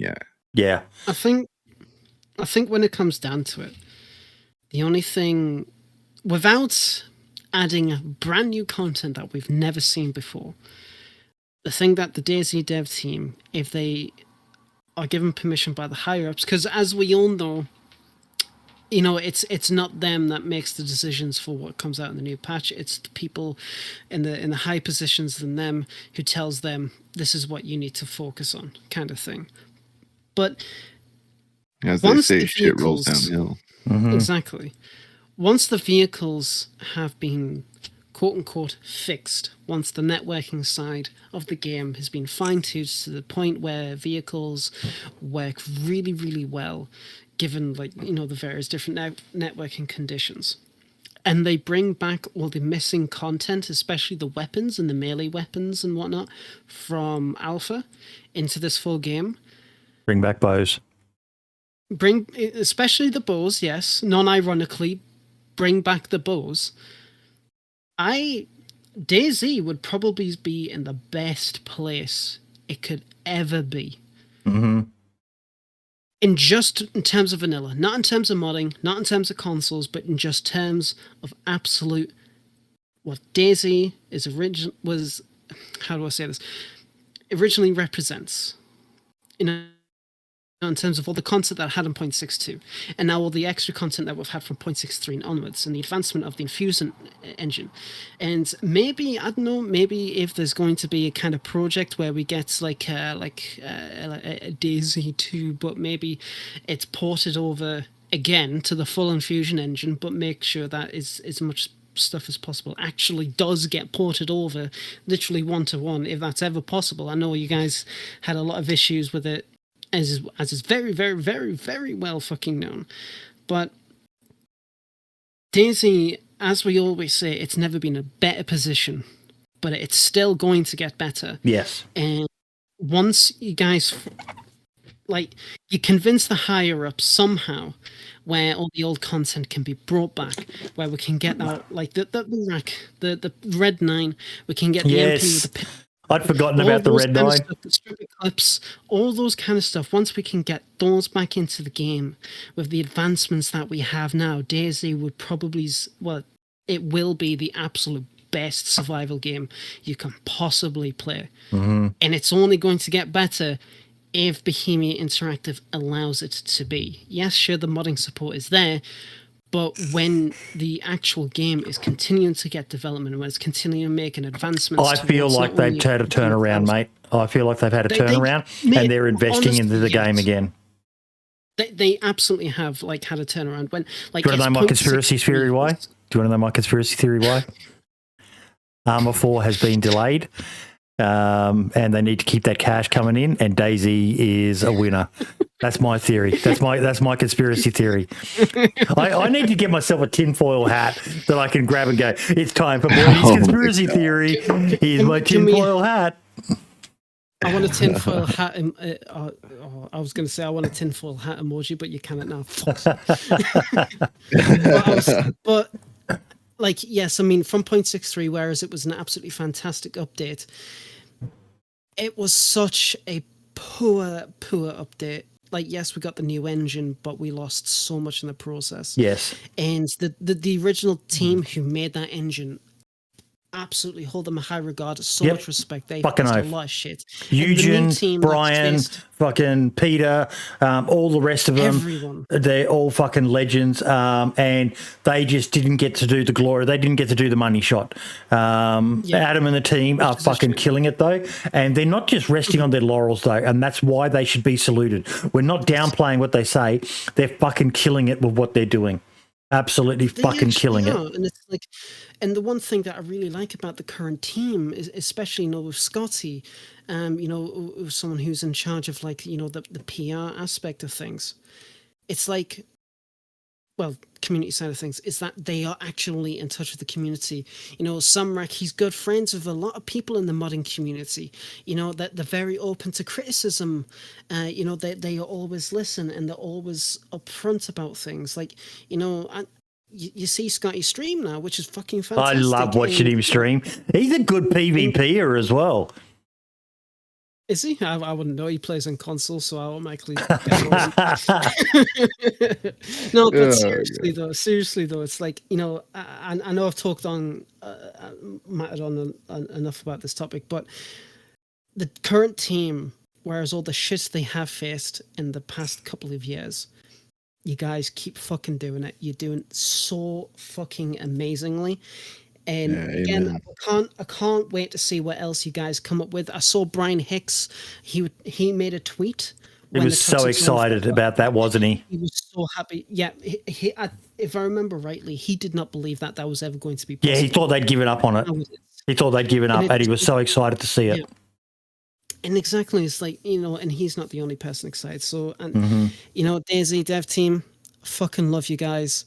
You've been, again, like we said, you're absolutely killing it. Bring back Bulls. Now, speaking of loving them, I want to give them a shout out for what they have agreed to do with us. Now, it's not 100% ironclad, folks. This is going to be totally dependent on their workload and their availability. But in the podcast Discord, which if someone could post a link to, it's discord.gg/878 Survivor FM. We've got a nice vanity link now. But you can actually submit questions. We've got a thread, and we will use a thread for this, where people can, I'm just going to bump it because it expires after 7 days so that we don't get clogged up. But you can go in and you can lodge a question, and Scotty will go through this channel and see what is the most pressing question, but not just the most pressing question, but what is the most likely that he can give us an update on. And they will either, Scotty will record something, or he'll send us a written statement where we can answer a specific question. So you need to keep it not just a one post with a dozen questions in it, one question per post. And then if you like that post, go and tick the, I've got to set it up so that it automatically reacts to everything. That's something I'll get around to doing hopefully this week. But like, we've got a question that's got 8 votes from Luke. Will soft skills be making a comeback, and will we be getting a larger soft skill base? For example, sickness, immune, cold tolerance. Then a massive one there from Mike Doherty. About the very first score, there's one with 10. We've absolutely had amazing questions being posted. Yeah. So you know, guys, get involved. This is your chance to get your voice really, really heard. A direct line, so to speak, with the DayZ dev team. You know, Scotty, you know, he's been doing absolutely fantastic work in the community side of things. So it's been absolutely fantastic. They're allowing us to have this opportunity. So get involved, get your questions. If it's a good question, you'll know about it. If it's a shit question, again, you'll know about it. Don't do negative reactions. We don't want negative reactions. This is a positive thing. We don't want you putting X that you don't care about it. I couldn't give a shit if you don't care about it. What we want to know about is what people do care about. Because then, you know, Twitter can be quite toxic. You know, the DayZ dev team put a post up and it's fucking instantly spammed with fix cars, fix your fucking game, whatever. Our community is a lot more positive. And what we want to know about is, you know, I like you, my side's question. As the team is now expanding, how does 2022 look for DayZ? I would love to know what. Brilliant question. I would love to know that, and 14 people have agreed with that. You know, they want to know it. So, you know, if we're really lucky, we might get the answers to a few questions. If we're unlucky, because, you know, I imagine, especially when they've got a patch coming, it's going to be hard to get them time. But if we put them all in one place, it's somewhere for them to be able to scroll through and see, oh yeah. So the more of you that get in here and just vote on or upload questions, the better it is. You know, who knows? They might actually answer Mackay's question. It's only got 2 votes on it. Is it possible to get permission from BI to unbinarize models and edit them and binarize them again? You know, something that I imagine the map makers and the modders would like to know. But yeah, there's so many questions in here. Look at that, folks. It is fucking massive. And they're all, you know, pretty much on different topics as well. Yes, So there's a lot of stuff there to unpack. There's a lot of stuff there that we could potentially know about. So any questions that you really, really feel like should get some kind of response, or maybe just something that you're really, really passionate about and you want to ask about, do it. Just go ahead and do it. You've got nothing to lose. The worst possible thing that can happen is your question doesn't get answered. it could be a hard-hitting question. Just don't be a cunt about it. If you're being a cunt about it, we'll delete your question and kick you from the Discord. But it could be a hard-hitting question. You know, I wouldn't mind a 2022 roadmap for the game. That would be That would be awesome. Roadmap, the dirty word in the DayZ dev team. We don't say that word here. Yeah. Exactly. What's Just a Cook saying? DayZ is also a massive game with so many unique features from people, from watching the people play the Arma 2 mod, then Xbox and now PC. The game has gone through so many improvements, changes. 1.14 patch has been so cool, and will add another level to the game. Can't wait for the bows. Love the podcast, boys. Thanks. Thank you so much, Just a Cook. And guys, the little comments like that, whether it be on the YouTube videos or here in chat, they mean the fucking world to us. This is a passion project. Like this morning, I slept in again. I get up uber fucking early, but I have to acknowledge Scotty's comment. What's a roadmap? Don't worry, Scotty. If you don't know, you don't want to know. You don't want to know. It's fine. Don't it's a worry. PTSD-inducing term for a dev of any game, I think. Heck, even the fucking community gets flashbacks of that. Don't worry about Yeah. it. The roadmap. But Oh, honestly, my fucking guys, God. Like Bodie said, that comment, it means a lot, especially for somebody like me who's been as a host for the past couple of months, and it's been like, I just want to take this time out just because of that comment, if you don't mind, Bodie. Go for it. Just a couple of minutes. It's like, I started streaming because of 1.14. I actually started streaming again, and I've had a couple of people that regularly come into the chat for the podcast, and they come into my chat, and they said they've absolutely loved the way that I my presence on the podcast, how they seem, you know, they say that I'm genuine and, you know, I'm honest, and, you know, What, so they're saying I'm not genuine? Well, I'm just kidding. fucking bastards. But no, but it's been so amazing to have people being so welcoming of me, who's a relatively unknown person in the community. You know, it's been absolutely wonderful. And, you know, I just want to say from the bottom of my heart, I love the lot of you. I really, really do. And I hope to, well, I am going to fucking stay around. You're not getting rid of us now. It's too fucking late. But it's been absolutely wonderful. So thank you for the opportunity. And, you know, I hope you guys keep continuing to watch us. And yeah, that's me being all mushy. That's all done. If you want more of that, full Mate, homo. but there's one of the things I love about the podcast is it's great when we get a big name guest on, a Gecko Fish and the likes of that, and Boobar Bundy and Lax Hawthorne and all the rest of it. But I love the fact that we get to shine the spotlight on the lesser known people like you, Foxtrot. People like I'm lesser known. We've only got a couple of thousand. I think I set up a new thing in the Discord. So we've got 574 people in the Discord, 509 of who are community. Got 299 followers on Twitch, 2,590 on YouTube, and 1,030 on Twitter. We're slowly getting there, but it is what it is. This show gets to shine the spotlight on some of the smaller names in the community who are doing just as much work, if not more work. Here's to bigger and better things, especially for you, Foxtrot. It is truly an honor, and I can't thank you guys enough for having me on. It's been it's been really, really fun for me. I enjoyed the conversations. You guys are very intelligible and honest people, and honestly, you can't ask for much more. Mm-hmm. So it's why we do the show, mate. Get guests on. It gives us different points of view. And to your guys' chat as well for listening to me complain and rant and go on, and that's the beauty of it, though. That's the beauty of it. It's humbling, it really is, and I do mean it when I say thank you guys for having me on. Happy to have you, mate. Happy to have you. Exactly. Honestly, anybody that comes onto the show, as long as the sound as fuck is out, it's been an absolute pleasure. And Foxtrot, I can't wait for more content that you produce on both of your channels. And I hope you keep in touch. And I hope you come back on again soon. We're not finished yet. We're not finished yet. Stop with the winding up. I know that. I'm just being nice, Spidey. Don't worry. It's okay. Now we've got a couple of mods to shout out. SNAFU weapons. Yes. Tell us about it. Yes. Right. SNAFU is probably one of the fucking finest weapon mods I've ever used.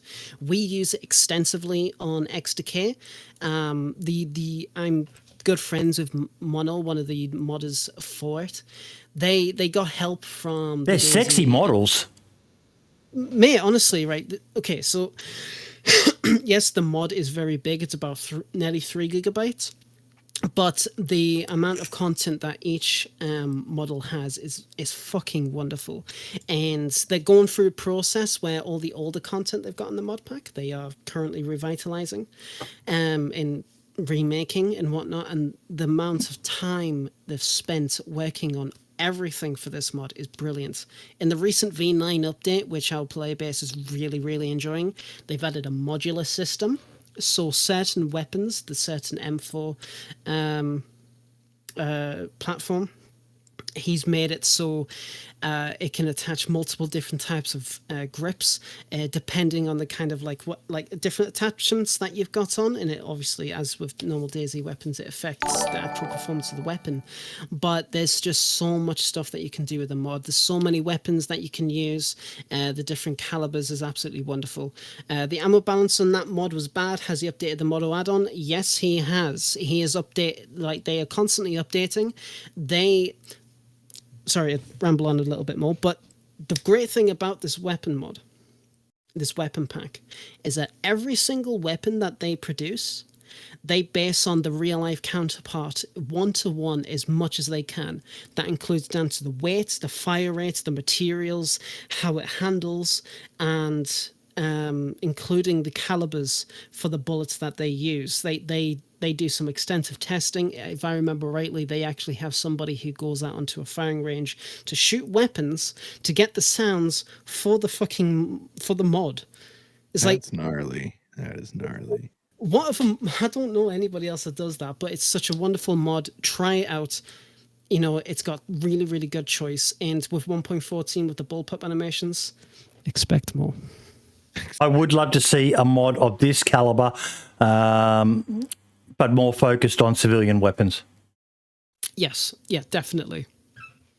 Exactly. So, as McKee says, Tarkov does the same, and they do, and that's the great thing about it. It's like you know, they spent so much time and effort and energy to create a really good one. And at the start, it wasn't that good, but now, man, I couldn't recommend it enough.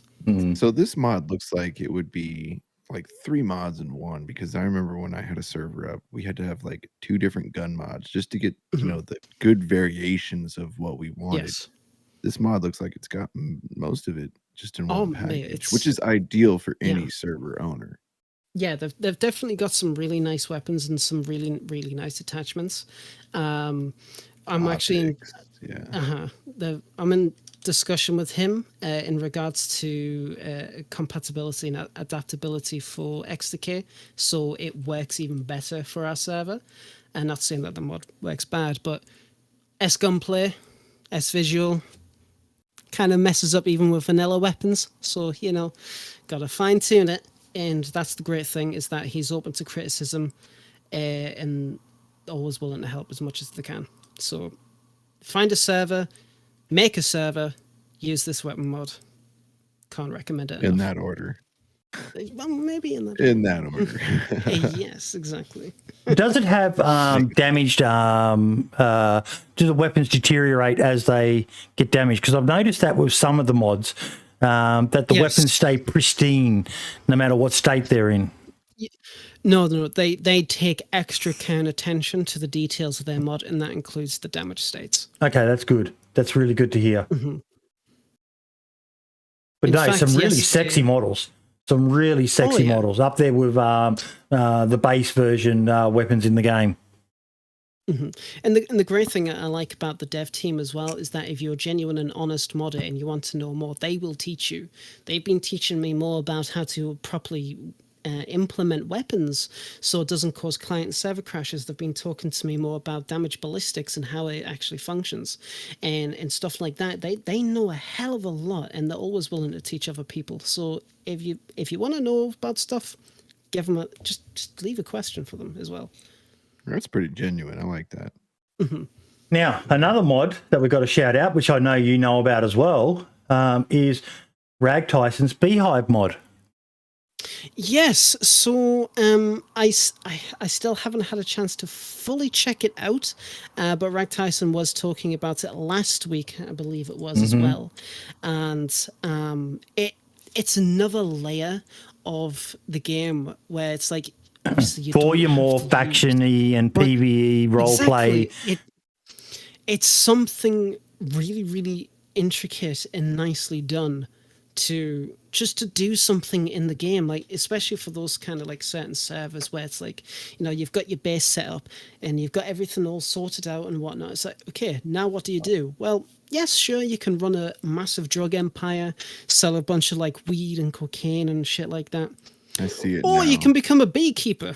Lad the beekeeper. I see it. Lad the beekeeper.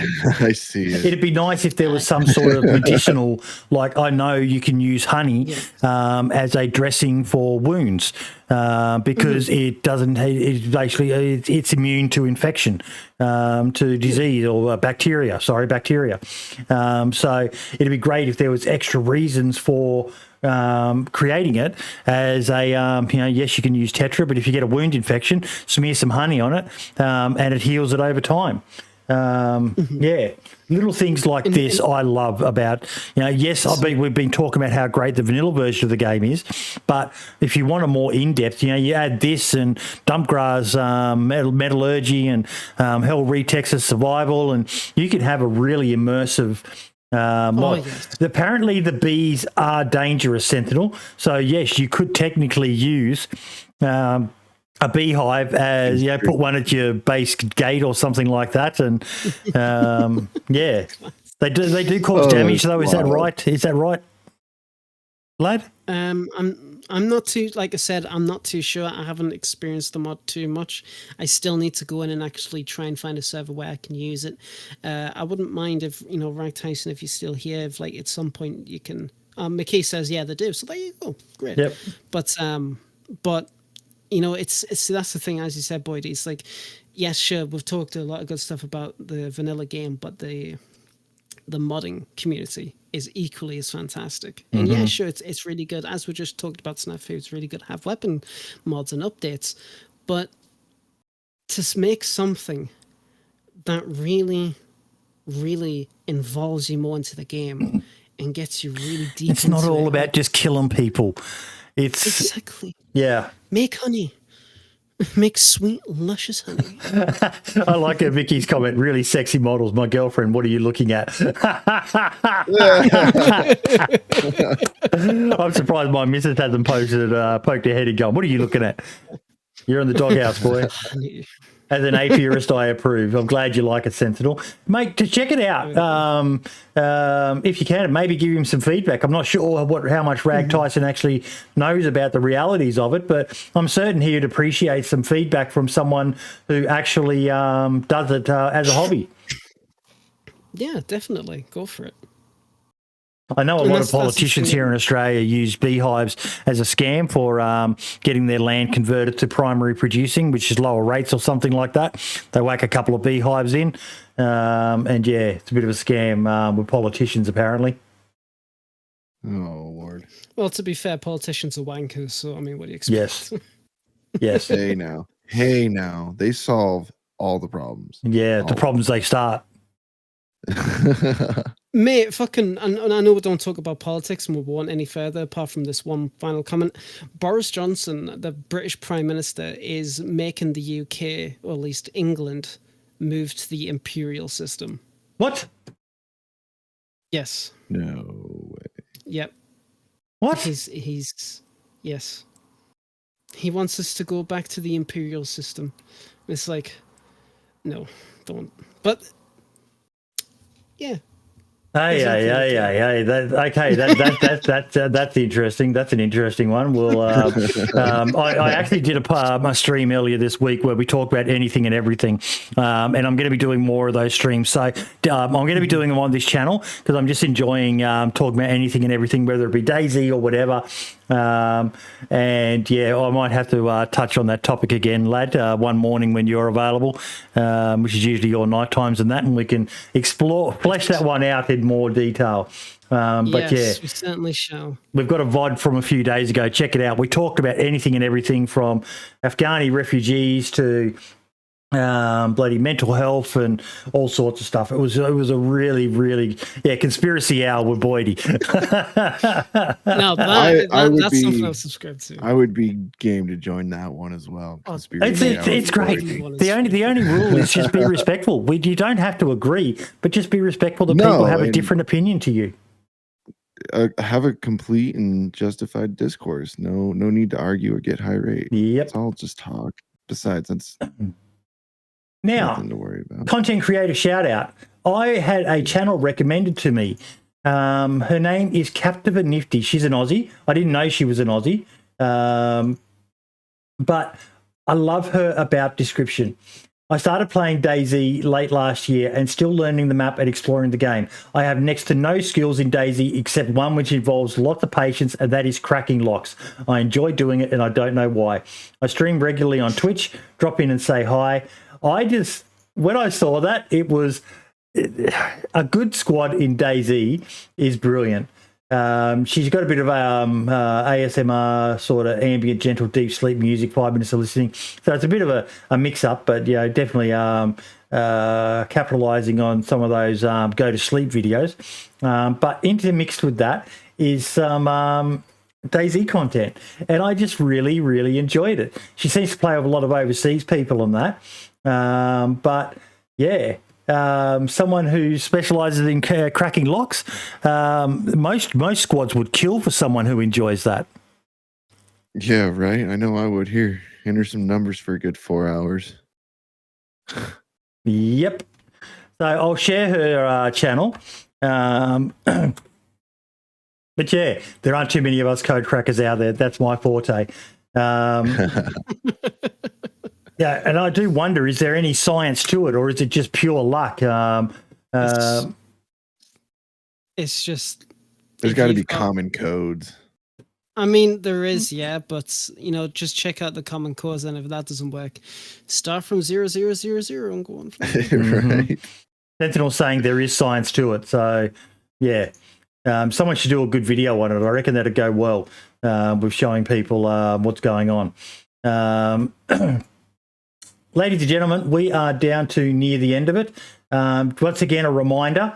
Definitely make sure you've joined the podcast Discord and get in there and submit those questions for the dev team.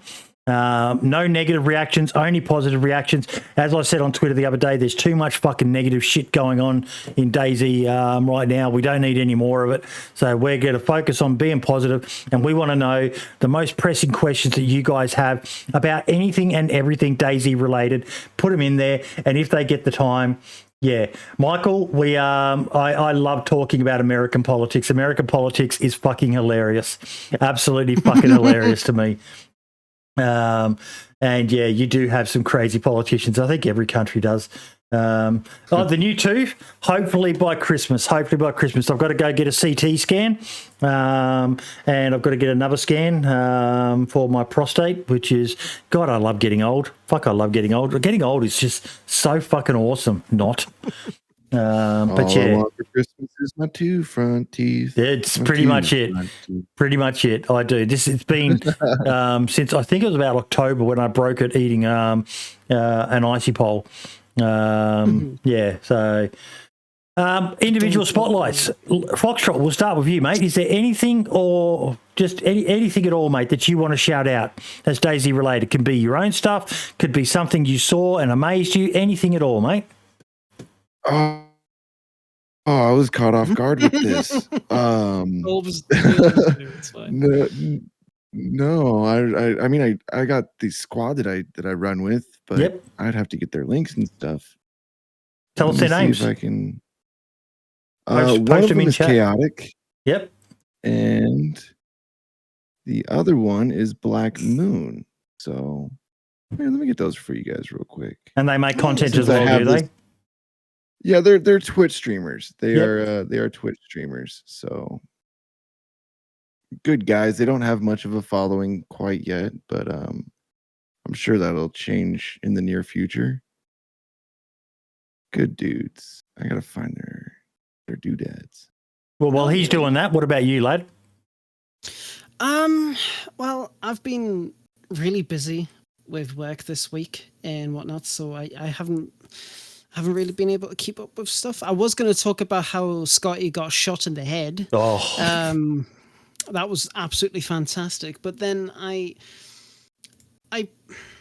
posted a image that I done a couple of days ago, well, a couple of nights ago, because I couldn't sleep.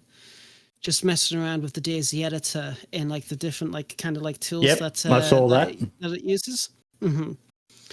And the amount of positive like stuff I got from, oh, look at that. That is a beauty. You can see it's already fucking swollen. Jesus Christ. I feel so sorry for you, Scotty. Oh yeah.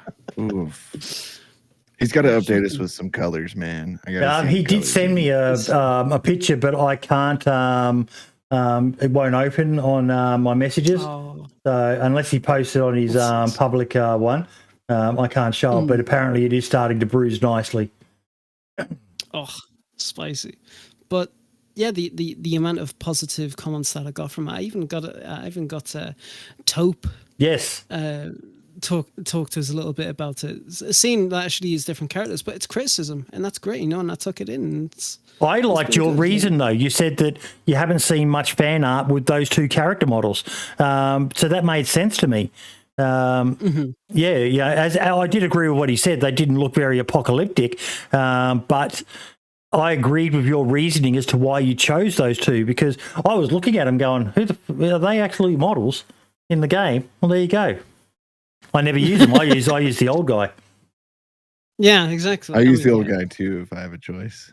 Yeah, that's fair. But yeah, it's been absolutely wonderful. So, you know, like I said, the amount of positive comments that I've got from it, it's been really, really nice. So I'm gonna probably get back into the artwork side of things. Dude, that's what I was telling you earlier, man. I remember you for your artwork from a while back. So you've got skill, man. That's weird to me. You got skill. I love some of the screenshots that people do. Just and then they enhance them, they touch them up and stuff like that, and it's nice seeing so many people. There's people say DayZ. I've seen the criticism DayZ's dated. When you compare it to other games that are on the Unreal Engine, especially what we're seeing from the Unreal Engine 5. But DayZ's still a fucking beautiful game. And yes, some of these screenshots are touched up and all the rest of it, but I can still be wandering around the map and just stop and go, fuck me, that is a beautiful view. That is a beautiful view in the game. When you got the nice sun rays cutting through the trees, man, like that's the spot. Man. Shout out to DayZ. Thank you for making sunglasses actually work. Yes, exactly. It's such a small change, but I am living for it. Yeah. Did you find those links for us, Foxtrot? Yeah, I actually posted them in the YouTube chat since I'm not logged into my Twitch yet. Oh, okay. Haven't popped up yet, but they'll pop up on the screen. So give them a follow. Give them a follow. Black Moon, and who was the other one? Chaotic? Chaotic. That's right. Awesome. Good dudes, man. Genuinely nice people. Once again, this game has cost me almost $2,000 and I don't feel bad at all. Nah, neither do I. I love the game. My shout out is going to go to Lax Hawthorne. Brother, we're with you. I hope you are able to get through the problems you're going through at the moment, mate. And we here at the podcast fully support you 110%, mate. You've been a great friend of the show.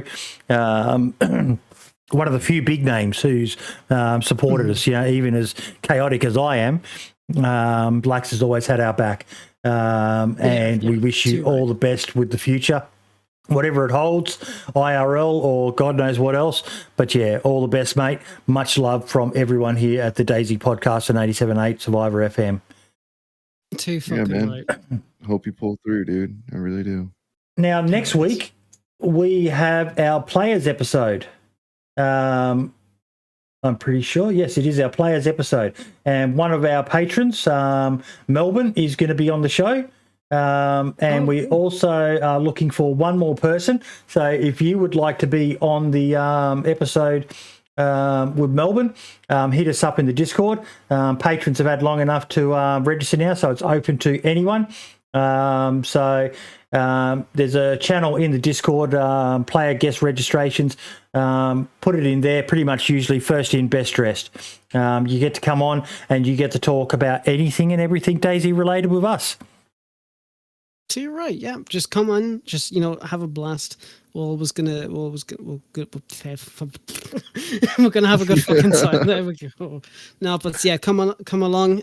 Just talk about whatever we got going for that weekend, and just enjoy yourself. Exactly. It'll be really good. Looking forward to it. Also, just before we do we do finish up. I am probably going to stream either tomorrow or Monday. Monday is my 25th birthday, so that's going to be fun. Ooh, happy birthday. Don't you fucking dare, Voidy. I know, no, I'm not fucking doing it. I'm not fucking doing it. No, fuck off. But yes, it's going to be my 25th birthday, so I'll probably be streaming. Happy birthday to you.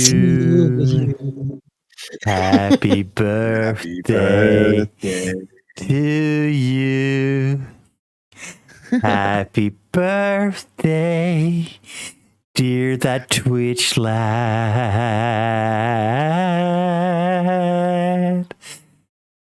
Happy birthday to you.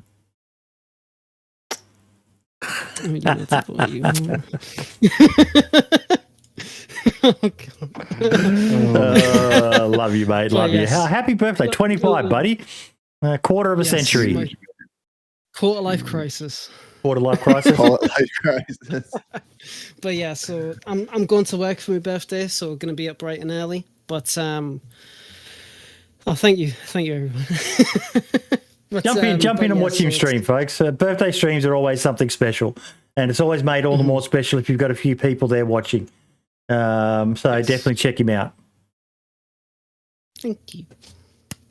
Right. Guys, we Now we are can- done for the episode 77 of the podcast. Foxtrot, thank you so much, mate. Best of luck with the future for you.